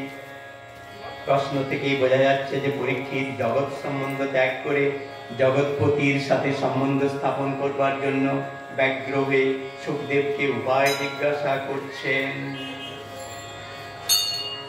তো পরীক্ষিতের মনোভাব বুঝে সুখদেব উত্তর দিচ্ছেন, তস্মাৎ ভারত সর্বাত্মা ভগবান ঈশ্বরো হরি শ্রোতব্য কীর্তিতব্যশ্চ সর্তব্যশ্চেচ্ছতাহ ভয়ম। হে পরীক্ষিত, যারা মৃত্যুকে অতিক্রম করতে চায় তাদের সর্বময় ভগবান শ্রীহরির কথায় শ্রবণ, কীর্তন এবং মনন করা উচিত, স্মরণ করা উচিত। এই তো জীবের একান্ত কর্তব্য। মনে রাখতে হবে যে পরীক্ষিতের প্রশ্ন থেকে ভাগবত কথা আরম্ভ হলো। পরীক্ষিতের প্রশ্ন, মুমূর্ষু জীবের কর্তব্য কি? প্রত্যেক জীবেরই মৃত্যু অবধারিত এবং কার যে কখন মৃত্যু হবে তা কেউ বলতে পারে না। সুতরাং মৃত্যু হচ্ছে জীবের চিরসাথী। তাছাড়া অনন্তকালের পরিমাপে জীবন তো কয়টা বছর মাত্র। অতএব সবাই মৃত্যুপরায়ণ, আমরা সবাই মুমূর্ষু। জীবের কর্তব্য কি? যাতে সে 7 দিনের মধ্যে অতি অল্প সময়ের মধ্যে কৃতকৃত্য হতে পারে। সুখদেব বলছেন, জ্ঞান, কর্ম, যোগ প্রভৃতি সকল সাধনা সিদ্ধিত হলো এই নারায়ণ স্মৃতি, ভগবানের গোবিন্দের স্মরণ মনন, বৈরাগ্যের অভ্যাস, বর্ণাশ্রম ধর্ম পালন, সাংখ্যযোগ, অষ্টাঙ্গ যোগ প্রভৃতির অনুশীলন করেও জীব কৃতার্থ হতে পারে না যদি না মৃত্যুর সময় নারায়ণ স্মৃতি, ভগবানের কথা মনে আসে। মৃত্যুর সময় ভগবানের কথা যদি মনে না আসে তবে যোগেই বলো, জ্ঞানী বলো, যাগ যোগ্য কিছুই কিছু নয়। তাই বলছি, প্রায়েণ মুনয় রাজন নিবৃত্তা বিধি সেধতঃ নৈর্গুণ্যস্থরমন্তে স্মগুণানুকথনে হরে। সনক, সনত কুমার, নারদ প্রভৃতি জীবনমুক্ত মহাপুরুষেরা সকল রকম বিধিনিষেধের পারে এবং ব্রহ্মনিষ্ঠ নির্গুণ অবস্থা লাভ করেও গোবিন্দ গুণ কীর্তনে পরমানন্দ লাভ করে থাকেন। এই থেকেই বোঝা যাচ্ছে যে ব্রহ্ম সাযুজ্য থেকেও ভগবানের নাম রূপ গুণলীলার কীর্তনে মাধুর্য বেশি। অর্থাৎ আমরা সান্নিধ্য যেটা বলছি, ভগবানের কাছে পৌঁছে যাওয়া একরকম, আরেকটা হচ্ছে ভগবানের লীলা কীর্তন যেটা করা, তার মধ্যে দিয়ে ভগবানের যে আনন্দ পাওয়া, ব্রহ্মানন্দ, সেটা অনেক সহজে পাওয়া যায়। তাই উনি বলছেন যে এই গোবিন্দ গুণকীর্তন এইটি হবে সবচেয়ে ভালো উপায়। তো শ্রীমদ্ ভাগবত নামক সর্ববেদ তুল্য পুরাণ দাপরের শেষ ভাগে আমার পিতা ব্যাসদেবের কাছে আমি অধ্যয়ন করেছিলাম। আমি নির্গুণ ব্রহ্মে নিমগ্ন থেকেও শ্রীকৃষ্ণের লীলা মাধুর্যে আকৃষ্ট হয়ে এই ভাগবত পুরাণ অধ্যয়ন করেছি। সুখদেব আরো বললেন, ভগবানের গুণ এবং লীলা শ্রবণ যে আনন্দ হয় শ্রবণে, তা ব্রহ্মানন্দের চেয়েও বেশি। দেখুন, আমরা মোক্ষের কথা বলি, মোক্ষের কথা ভাবি, কিন্তু সুখদেব যেখানে আমাদের জন্যই বলছেন, যে তিনি বলছেন ব্রহ্মনিষ্ঠ হয়েও আমার মনে হয়েছে যে ব্রহ্মের সান্নিধ্য লাভের চেয়েও, ব্রহ্মনিষ্ঠ হওয়ার চেয়েও গোবিন্দ গুণলীলা বর্ণন প্রধান ভাগবত শ্রবণ করে আমরা যে ব্রহ্মানন্দ পেতে পারি তা অধিক অধিক এবং অধিক। তো পরীক্ষিত আবার সুখদেব বললেন, হে মহারাজ, ভক্ত, স্বর্গ, মোক্ষাকাঙ্ক্ষী, কর্মী, জ্ঞানী এবং যোগী সকলেই ভগবানের নাম কীর্তনকে একমাত্র দুঃখহারী, সর্ব ভয়হারক বলে স্থির করেছেন। তো সুখদেব মহারাজকে বলছেন, এই 3 রকম সাধনের কথা আগে বলেছেন। এই শ্লোকে তিনি অত্যন্ত সহজ, মহাশক্তিশালী এবং কলিজীবের একমাত্র কর্তব্য নাম সংকীর্তনের প্রাধান্য দেখিয়েছেন। এখানে যখন তিনি বললেন যেটি আমরা এইমাত্র পাঠ করলাম, সেখানে তিনি বললেন যে নাম সংকীর্তন, শ্রী ভগবানের নাম, গুণ এবং লীলাদি স্মৃতি জীবের অশেষ পাপ দূর করে ঠিকই, কিন্তু তা বহু আয়াসসাধ্য। কিন্তু নাম কীর্তন কেবলমাত্র ওষ্ঠ স্পন্দনে সাধিত হয়। ওষ্ঠটুকু যদি খালি আমাদের স্পন্দিত হয়, তাতেই নাম হয়ে যায়, আর তাতেই আমরা গোবিন্দ চরণ স্মরণ করে সেই মহা আনন্দকে, ব্রহ্মানন্দকে লাভ করতে পারি। শ্রী চৈতন্যদেব তার শিক্ষাষ্টকমে বলেছেন, নামনামকারী বহুধা নিজ সর্বশক্তি তত্তা পিতা নিয়মিতঃ শরণেন কালঃ। ভগবানের অনেক নাম, অনন্ত নাম, এবং প্রত্যেক নামের মধ্যেই তার সমস্ত শক্তি নিহিত রয়েছে। তাছাড়া এই নাম করবার কোনো সময়ও নেই, নিয়মও নেই। যখন ইচ্ছা তখনই ভগবানের নাম গুণকীর্তন করা যায়। সুখদেব বলছেন, হে মহারাজ, ভগবানের নাম কীর্তনী যোগী জ্ঞানী কর্মী ভক্ত সকলেরই সংসার ভয় দূর করে এবং নাম কীর্তনের দ্বারাই সাধক সকল প্রকার সাধনার ফল লাভ করতে পারে। আমি যে কেবল এই কথা বলছি তা নয়, পূর্ব আচার্যেরা পরীক্ষা করে তবে এটি ঠিক করেছেন। তাই বলছি মহারাজ, এই আসন্ন মৃত্যুকালে তুমি আর কি সাধনা করবে? পরম সাধনা যে গোবিন্দ নাম কীর্তন, তাতেই তুমি রত হও, তাতেই তোমার সর্বার্থ সিদ্ধ হবে। তাকে নাম করার উপদেশ দিলে। এরপরে কিং প্রমদস্য বহুহি পরক্ষৈর্হায় নৈরিহ বরং মুহূর্তং বিদিতং ঘটতে শ্রেয়সে যতঃ। বিষয়ে মত্ত হয়ে মানুষ অজ্ঞাতে বহু বছর কাটিয়ে দেয়, কিন্তু তাতে কিছু ফল হয় না। বরং যে মুহূর্তে মানুষ জানতে পারে যে জীবন বৃথা কেটে যাচ্ছে, সেই মুহূর্তকালই আগের বহু বছর থেকে শ্রেষ্ঠ। দেখুন, আমরা তো কতটা জীবনের দিন যাপন করে নিয়েছি, বা আপনারাও করেছেন, আমিও করছি, আমরা সবাই করছি। কিন্তু এই যে জীবন পেরিয়ে যাচ্ছে, এরপর হঠাৎ একদিন কারোর মনে হলো, একদিন সুন্দর সূর্যোদয়ের মুহূর্তে মনে হলো যে আমি আমার যে চিন্ময় স্বরূপ আছে তা নিয়ে একটু ভাববো না। যে মুহূর্তে এই ভাবনা এলো, আমি আমার চিন্ময় স্বরূপকে জানতে চাই, দেখতে চাই, অনুভব করতে চাই, সেই মুহূর্তে কিন্তু জীবনের নতুন সূর্যোদয়। অর্থাৎ এই ভাবনাটা ভীষণ জরুরি, যে আমি আমার চিন্ময় রূপকে দেখতে চাই, জানতে চাই, অনুভব করতে চাই। সুখদেব বলছেন, বহু বছর পেরিয়ে গেছে, কিন্তু যেদিন আপনি এটি ভাবলেন, সেই দিন আপনার নতুন সূর্যোদয় হচ্ছে জীবনে, আর সেই দিনটি আপনার কাছে যথার্থ দিন। এইভাবেই সুখদেব এই যে 7টি দিনের মধ্যে যে গোবিন্দ চরণ স্মরণ করলেন এবং গোবিন্দের শরণাগতির মধ্যে রইলেন, এর মধ্যে 7 দিনে তিনি গোবিন্দময় হয়ে গেলেন। তিনি গোবিন্দময় হয়ে গেলেন। সুখদেব তার যে নিজস্বতা, তার যে ব্যক্তি পরীক্ষিতের সবকিছু যেন হারিয়ে গেল। তিনি গোবিন্দময় হয়ে গেলেন এবং একেবারে যার বিভেতি স্বয়ং ভয়ম, যে ভয় যাকে স্বয়ং ভয় করে, তিনি তার শরণাগত হয়েছেন। অতএব অন্তরের সব ভয় চলে গেছে, মৃত্যু ভয় নেই, বিনাশের ভয় নেই, জীবন হারানোর ভয় নেই, শুধু গোবিন্দ আছেন। এই শরণাগতির মধ্যে দিয়ে পরীক্ষিত অভয় প্রাপ্ত হলেন এবং অক্লেশে তক্ষককে দংশনকে সুযোগ করে দিলেন, যাতে তিনি মৃত্যুকে আনন্দ করে বরণ করছেন। এই যে আনন্দ, এই আনন্দই আমাদের কিন্তু পরম প্রাপ্তি। দেখুন, আমরা যখন কিছু একটা আনন্দের জন্য খুঁজি, আমরা কোন দিকে যাব? এই আনন্দ লাভের জন্য দেখবেন আমরা পানশালায় ছুটছি, পানশালায় যাচ্ছি একটু মদ্যপান করে আনন্দ পাবো, হয়তো আমরা রেস্টুরেন্টে যাচ্ছি, খুব মুখরোচক খাবার খাবো, আনন্দ পাবো, আমরা খুব দামি গাড়িতে যাচ্ছি, আনন্দ পাবো, আমরা কত রকমের সঙ্গ নিচ্ছি, আনন্দ পাবো। কিন্তু এই পার্থিব আনন্দগুলি অতি ক্ষণস্থায়ী হয়ে যাচ্ছে। এই তো ছিল, কোথায় গেল? এই তো ছিল, কোথায় গেল? এই পার্থিব আনন্দ দিয়ে আমরা শাশ্বত আনন্দ কখনো পাবো না।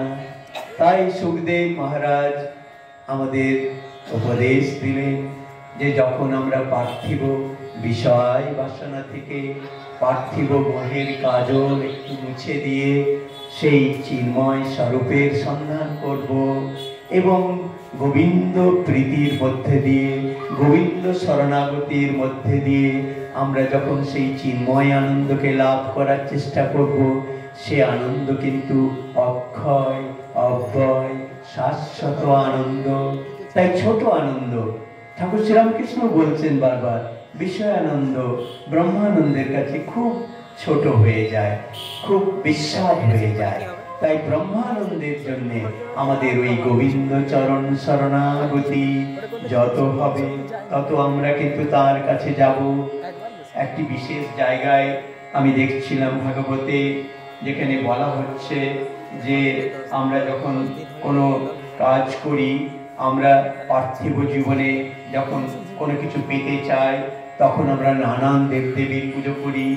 ব্রহ্মতেজের যিনি কামনা করেন তিনি হয়তো ব্রহ্মার কামনা করছেন, বৃহস্পতির আরাধনা করা উচিত তার। যিনি ইন্দ্রিয় তর্পণের পটুতা কামনা করেন তার দেবরাজ ইন্দ্রের আরাধনা করা উচিত। যিনি পুত্রাদির কামনা করছেন তার প্রজাপতিদের আরাধনা করা উচিত। যিনি স্ত্রী কামনা করছেন তার উচিত প্রকৃতির অধিষ্ঠাত্রী দেবী দুর্গার আরাধনা করা। যিনি তেজ কামনা করবেন তার অগ্নিকে আরাধনা করা উচিত। এরকম ধনের জন্য যিনি করছেন তিনি অষ্টবসুর আরাধনা করবেন। বল এবং বীর্যের জন্য শিবের অংশ রুদ্রের আরাধনা করবেন। শস্যের জন্য অদিতির আরাধনা করা উচিত। স্বর্গ কামনা করলে আদিত্যদের উপাসনা করা উচিত। জনপ্রিয়তার জন্য যারা জনপ্রিয়তা চান, আমাদের যারা জননেতা আছেন তাদের হয়তো প্রয়োজন হতে পারে, জনপ্রিয়তার জন্য সাধ্যদেবের আরাধনা করা উচিত। যশের জন্য পরমেশ্বর ভগবান, ধন সঞ্চয়ের জন্য কুবেরের আরাধনা করা উচিত। বিদ্যা লাভের যিনি অভিলাষী তিনি শিবের আরাধনা করবেন। এগুলো হচ্ছে সাধারণভাবে, কিন্তু ভাগবতের নির্দেশ হচ্ছে কি? ভাগবত বলছেন যে কামনার দ্বারা যাদের জ্ঞান অপহৃত হয়েছে, মায়ার প্রভাবে যাদের বুদ্ধি আচ্ছন্ন হয়েছে, তারাই এই পার্থিব কামনা বাসনার শৃঙ্খলে আবদ্ধ হয়ে বিভিন্ন দেবদেবীর পূজা আরাধনা করেন। প্রকৃত জ্ঞানী জড় বাসনা ত্যাগ করে ভগবানের পাদপদ্মে, শ্রী গোবিন্দের পাদপদ্মে শরণাগত হয়ে থাকেন। আয়ুর হরতি বৈ পুংসামুদন্নস্তঞ্চ জন্মসৌ তৎসত্তে যৎখনুনীত উত্তম শ্লোক বার্তায়া। আমাদের প্রতিটি দিনে সূর্যোদয় দেখেন, আবার সূর্যাস্ত হচ্ছে, সূর্যোদয় সূর্যাস্ত, কিন্তু একটি করে দিন আমাদের পরমায়ু থেকে কমে যায়। অর্থাৎ শাস্ত্র বলে সূর্য আমাদের আয়ু হরণ করছেন, প্রতিদিন একটি একটি করে আয়ু কেড়ে নিচ্ছেন সূর্যদেব। তো সূর্যদেব প্রতিদিন উদিত এবং অস্ত যে সকলের আয়ু গ্রহণ করেন, কিন্তু যারা সর্বমঙ্গলময় পরমেশ্বর ভগবানের কথা আলোচনা করেন, তাদের সময়ের সদ্ব্যবহার করেন, তাদেরই আয়ু কেবল তিনি হরণ করতে পারেন না। অর্থাৎ গোবিন্দ শরণাগতি আপনার আয়ুষ্কালকেও দীর্ঘ করতে পারেন। পৃথিবীর সমস্ত দেখুন, যেমন আমাদের একটা দিন পেরিয়ে যায়, একটা মুহূর্ত পেরিয়ে গেল, আপনি যদি কালকের দিনটা ফিরে পেতে চান তা আপনি পৃথিবীর সব স্বর্ণগুলোও যদি দিয়ে দেন যে আমার ভাই কালকের দিনটা ফিরিয়ে দাও দয়া করে, ফিরবে না। অর্থাৎ কোনো পার্থিব জিনিস দিয়ে মহাকালকে খুশি করা যায় না। এই মানব জীবনকে, জীবকে এই জন্য প্রদান করা হয় যাতে সে তার চিন্ময় স্বরূপ উপলব্ধি করতে পারে এবং তার নিত্য আনন্দের উৎস খুঁজে পেতে পারে। প্রত্যেকেই আনন্দের খোঁজ করেন, যেটা আমি বলছিলাম, কেউ পানশালায় ছুটছেন, কেউ কফি হাউসে যাচ্ছেন, একটু ভালো কফি খেয়ে আনন্দ পাবেন, কেউ বা যাচ্ছেন রেস্তোরাঁয়। এই জড় পরিবেশের আরো সব জায়গায় যা যা আনন্দ আছে পার্থিব জীবনে, আমরা সেই সব আনন্দের জন্য ছটফট করি, খুঁজতে থাকি। আর ওই ভাবটা এরকম, এই যে ছিল খাওয়ার সময়ের আনন্দ গেল কোথায়, এই ভাব আমাদেরকে পীড়িত করে। কিন্তু জীব তো পূর্ণতমের একটি চিৎস্ফুলিঙ্গ, যিনি পূর্ণ তারই এক চিৎস্ফুলিঙ্গ কিন্তু আমাদের সবার মধ্যে বিরাজ করছে। তাই চিন্ময় ভগবতমুখী কার্যকলাপের মধ্যে সে পূর্ণরূপে সেই ব্রহ্মানন্দকে আস্বাদন করতে পারে। আমরা শ্রী গোবিন্দ চরণে প্রার্থনা করব তিনি যেন আমাদের গোবিন্দের অতিমতি দেন এবং আমরা যেন সকলেই আমাদের চিন্ময় সত্তাটিকে আবিষ্কার করার জন্য অন্তরে ব্যাকুলতা রাখি। তাহলেই আমরা ধন্য হব, আজকের পাঠ ধন্য হবে, আমি নিজে ব্যক্তিগতভাবে ধন্য হব। আপনাদের ভক্তদের চরণে প্রণাম, আমার শ্রী গোবিন্দের চরণে প্রণাম, আমার ছিন্নমস্তা মাতৃকার চরণে প্রণাম, আমার শিব শম্ভুর চরণে প্রণাম। আমরা চাইব এই ভাগবত ভাবনা বহু মানুষের মধ্যে অন্তত পবিত্র করুক আমাদের চিন্তা, আমাদের মনন, আমাদের স্বপ্ন। আর মনে রাখবেন, পৃথিবী জুড়ে যে এখন অসুখ, সেটা হচ্ছে বেশি কামনা করা। সব কিছুর মধ্যেই আমরা অনেক পেতে চাইছি। খাবার অনেক চাই, সুখ অনেক চাই, আমার অনেক বড় বাড়ি চাই, থাকার লোক না থাকলেও আমরা বলি অনেক বড় বাড়ি চাই, আমার গাড়ি চাই, অনেক দামি গাড়ি চাই। এই অনেক চাওয়ার যে জ্বালা, অনেক চাওয়ার যে অসুখ, সেটা বিশ্বকে গ্রাস করছে। এটি স্মরণ রেখে যদি আমাদের চাওয়াকে সীমিত করি, খালি কনভার্ট করে দেওয়া, যে অনন্ত চাহিদার যে জগৎ, অনন্ত চাহিদার যে ভাবনা, তার থেকে আমি যদি সীমিত করে আমার যে মূল ভাবনা, আমার যে পরম পাওয়া, সেই পরমেশ্বরের প্রতি একটু যদি আমরা শরণাগত হতে পারি, যদি আমাদের পার্থিব যে প্রতিদিনের জীবনে একটু ধূপের সুগন্ধ যুক্ত করে নিই পরমের ভাবনাটিকে, দেখবেন এই পার্থিব জীবন দিব্য জীবনে রূপান্তরিত হবে, ভাগবতী জীবনে রূপান্তরিত হবে। এই মানুষ, সাধারণ মানুষ, দেবতায় রূপান্তরিত হবে। এইটি আমাদের ভবিতব্য। ভাগবত কিন্তু আপনাদেরকে এই কথা দিচ্ছে যে আপনারা যদি সেই চিন্ময় ভাবনাকে পোষণ করেন, সেই চিন্ময় পুরুষের কাছে শরণাগত থাকেন, তাহলে আপনাদের জীবনও দিব্য জীবনে রূপান্তরিত হবে। পূর্ণমদঃ পূর্ণমিদং পূর্ণাৎ পূর্ণমুদচ্যতে পূর্ণস্য পূর্ণমাদায় पूर्णमेवावशिष्यते। ओम शांति शांति शांति।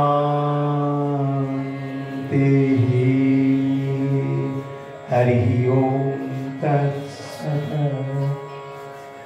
प्रणाम। हरि बोल। जय गुरु। হরিনাম জয়ধ্বনি গান।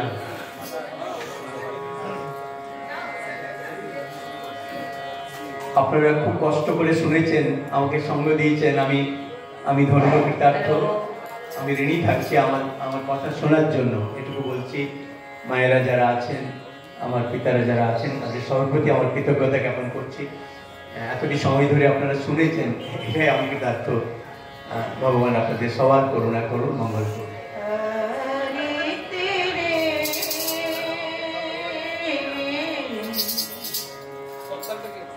चरण की हूँ मैं दासी।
नहीं विद्या बल रूह नाही धन राशि शरणागत मोहि जाति ब्रह्मानंद रागी चरणे होए तब विलासी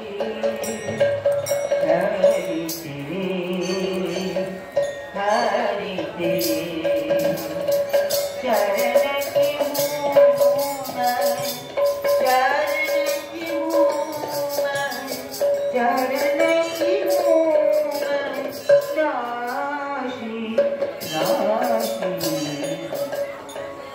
चरण की हूँ मैं राशि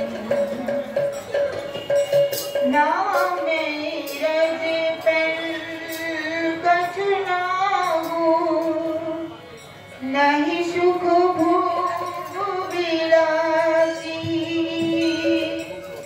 ना मेरज पल कछु मांगू नहीं सुख भोग विलासी ब्रह्मानंद शरण तुम्हारी ब्रह्मानंद शरण तुम्हारी ले दर्श प्रियासी केवल दर्श प्रियासी हरि तेरे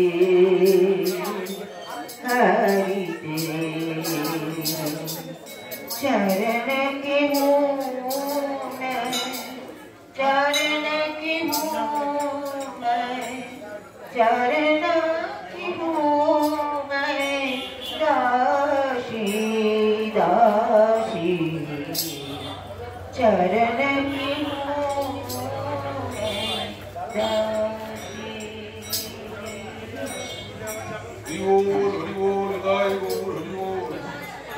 गुरु आनंद निदाय गौर हरि हरि बोल निदाय गौर हरि हरि बोल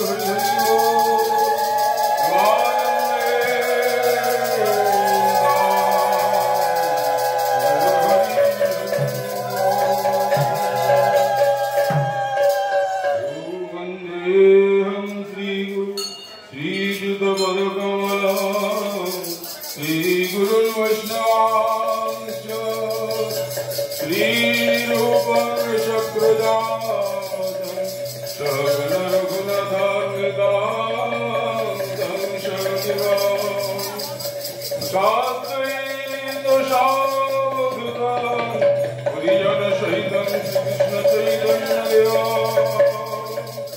श्री राधा कृष्ण पदां रघुनाथललिता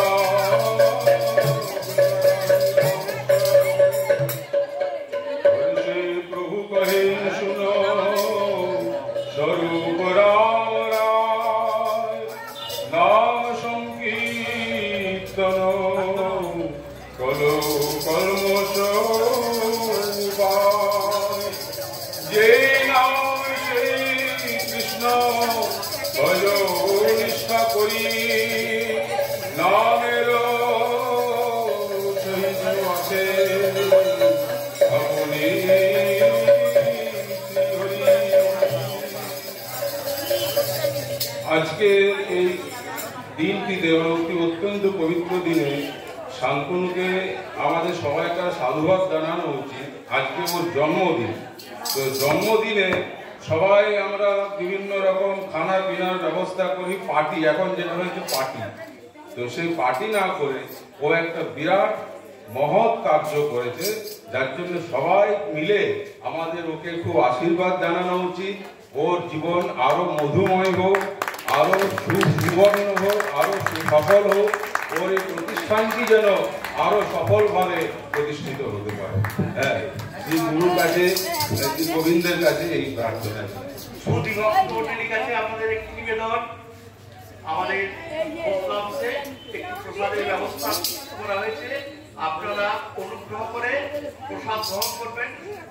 আমাদের এই ভক্ত মণ্ডলী যারা এসেছেন তাদের কাছে আমাদের নিবেদন, আপনারা অনুগ্রহ করে আমাদের ভোজনাতে এসে একটু প্রসাদ গ্রহণ করবেন। তো এখন যেহেতু রাস পর্ব চলছে, শ্রী গোবিন্দের সর্বোৎকৃষ্ট সবচেয়ে সুন্দর মধুময় লীলা হচ্ছে রাসলীলা। তো রাসলীলার উপরে ভগবানকে স্মরণ করে একটি পদাবলী গোবিন্দ দাসের পদাবলী। জয় শ্রী রাধারমণ রমণী মনোহন বৃন্দাবন বন দেবা। জয় শ্রী রাধারমণ রমণী মনোহন বৃন্দাবন বন দেবা। অভিনব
মুখরিত মোহন বংশ মুখরিত মোহন বংশ জয় শ্রী রাধা রমণী মন বৃন্দাবন জয় শ্রী রাধা রমণী মন বৃন্দাবন